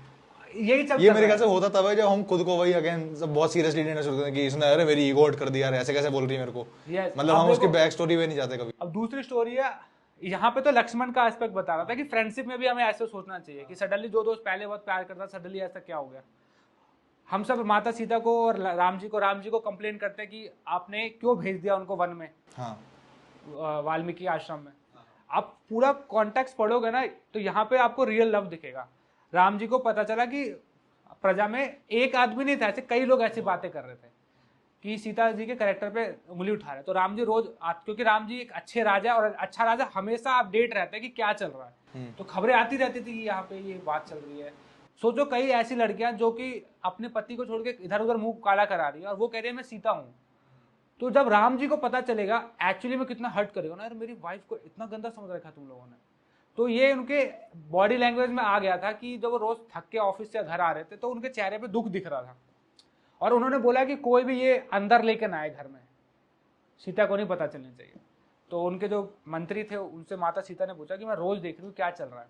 तो जबरदस्ती उन्होंने पता लगवा लिया कि अच्छा मेरे कैरेक्टर से बोल रहा है और मेरी वजह से अब राम जी को दुख हो रहा है। करेक्ट, राम जी के भी कैरेक्टर पे उंगली उठ रही है कि कैसी औरत को ले अच्छा। गया। तो इतना बड़ा राजा, उसको इसलिए मेरी वजह से मेरे पति को, अगर मैं सही भी हूं, चलो मैं सही हूं, पर मेरे पति को तो गाली पड़ रही है ना, तो मुझे रहना ही नहीं है यहाँ पे। तुम मेरे पति को गाली दे कैसे सकते हो? मेरी वजह से गाली दे रहे हो ना मेरे पति को, मैं नहीं सुन सकती अपने, मैं जा रही हूँ। मेरे पति की इमेज पे कोई दाग नहीं आना चाहिए, चाहे जो झूठा ही क्यों ना। तो वहां से माता सीधा चली गई वन की तरफ, उन्होंने राम जी पे प्रेशर बनाया। और राम जी ने देखा कि जब तक ये अयोध्या में रहेगी, लोग नजर में आएगी, तो लोग बार बार इसको प्रोस्टिट्यूट से कंपेयर करेंगे। तो मैं कैसे रोकूं अपने पास इसको, अब अपने स्वार्थ के लिए कि नहीं यार मेरी वाइफ है, मैं दुनिया से लड़ जाऊंगा। अरे पर तेरे साथ रहने के चक्कर में तो उसको कैरेक्टर पे उंगली उठाई जा रही है ना, क्योंकि मेरे साथ दिखेगी और मैं राजा हूं, तो 4 लोग और देखेंगे, फिर गंदी गाली देंगे।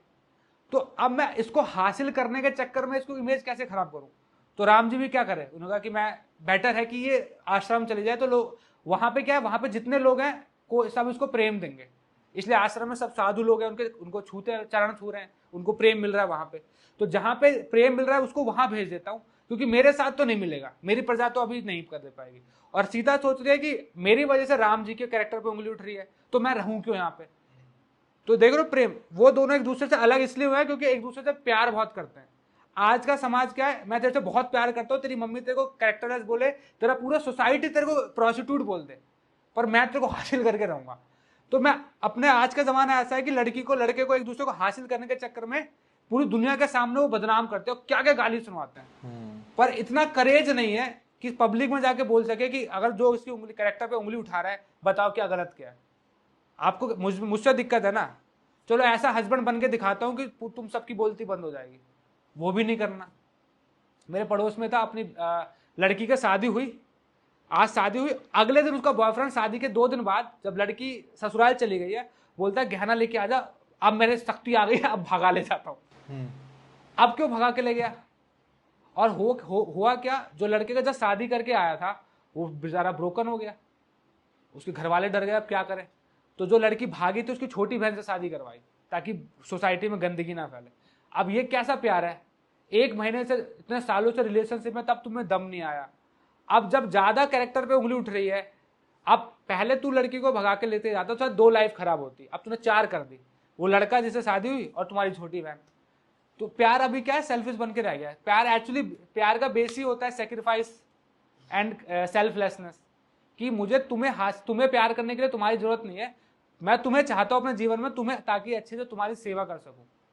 सपोज मैं तुम्हारे जीवन में नहीं भी आ पाया, तुम जिसके साथ हो तुम उसके साथ खुश रहना, क्योंकि मुझे तुम्हारी हंसता चेहरा अच्छा लगता है, वो चाहे किसी के साथ भी हो। मुझे अभी क्या है, अभी प्यार हासिल करने वाला वस्तु बन गया है। जैसे आईफोन चाहिए तो पर्सनैलिटी बन जाती है, तो एक गर्लफ्रेंड चाहिए पर्सनैलिटी के लिए। तो जो चीज, जिस चीज को आप सेल्फिश के लिए यूज कर रहे हो, तो एक समय के साथ खत्म हो जाएगा।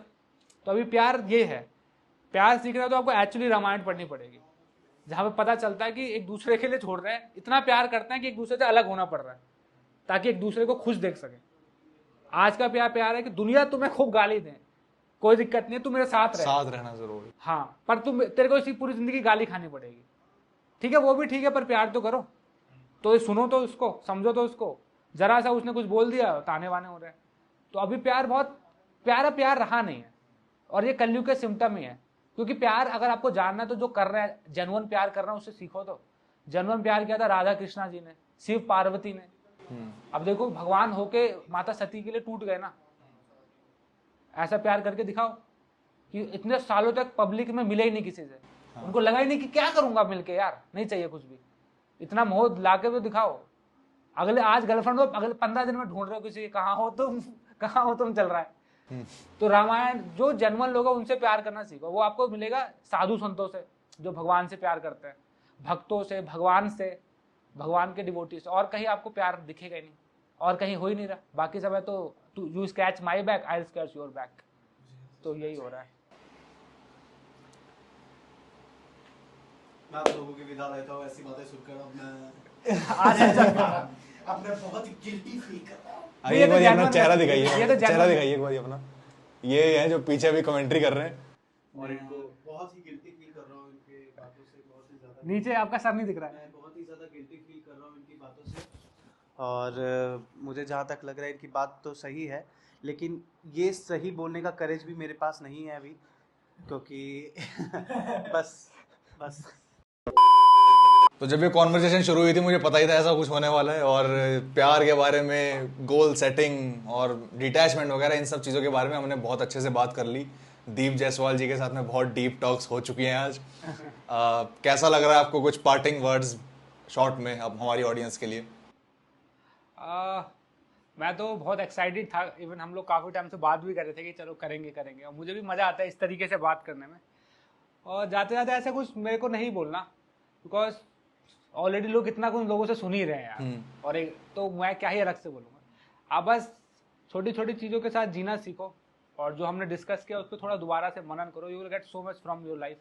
तो कॉम्प्लिकेटेड मत रखो लाइफ को, सिंपल रखो, ओवर कैलकुलेटेड मत रहो।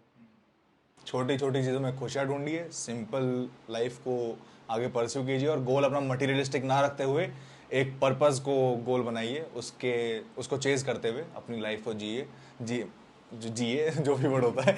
और एक चीज़ और है कि सुख और दुख ही दो फीलिंग्स नहीं होती हैं, एक सुकून भी होता है, तो सुकून को चेज करिए अपनी लाइफ में। इसी के साथ इस पॉडकास्ट को हम समाप्त करते हैं यहाँ पे। मुझे तो बहुत मज़ा आया, और दीप भैया को देख के भी लग रहा है कि उन्हें बहुत मज़ा आया। आशा करता हूँ कि आप सबको भी मज़ा आया होगा। अगर आपको अच्छा लगा तो एल्गोरिथम को बताइए कि ये पॉडकास्ट आपको अच्छा लगा, लाइक कीजिए इस वीडियो को, शेयर कीजिए अपने दोस्तों के साथ, और सब्सक्राइब कीजिए कॉन्वो विद कृष्णाश यूट्यूब चैनल को, ताकि आप ऐसी कॉन्वर्जेशन देखते रहें आगे भी। धन्यवाद बहुत बहुत आप सभी का ये वीडियो यहाँ तक देखने के लिए। Thank you.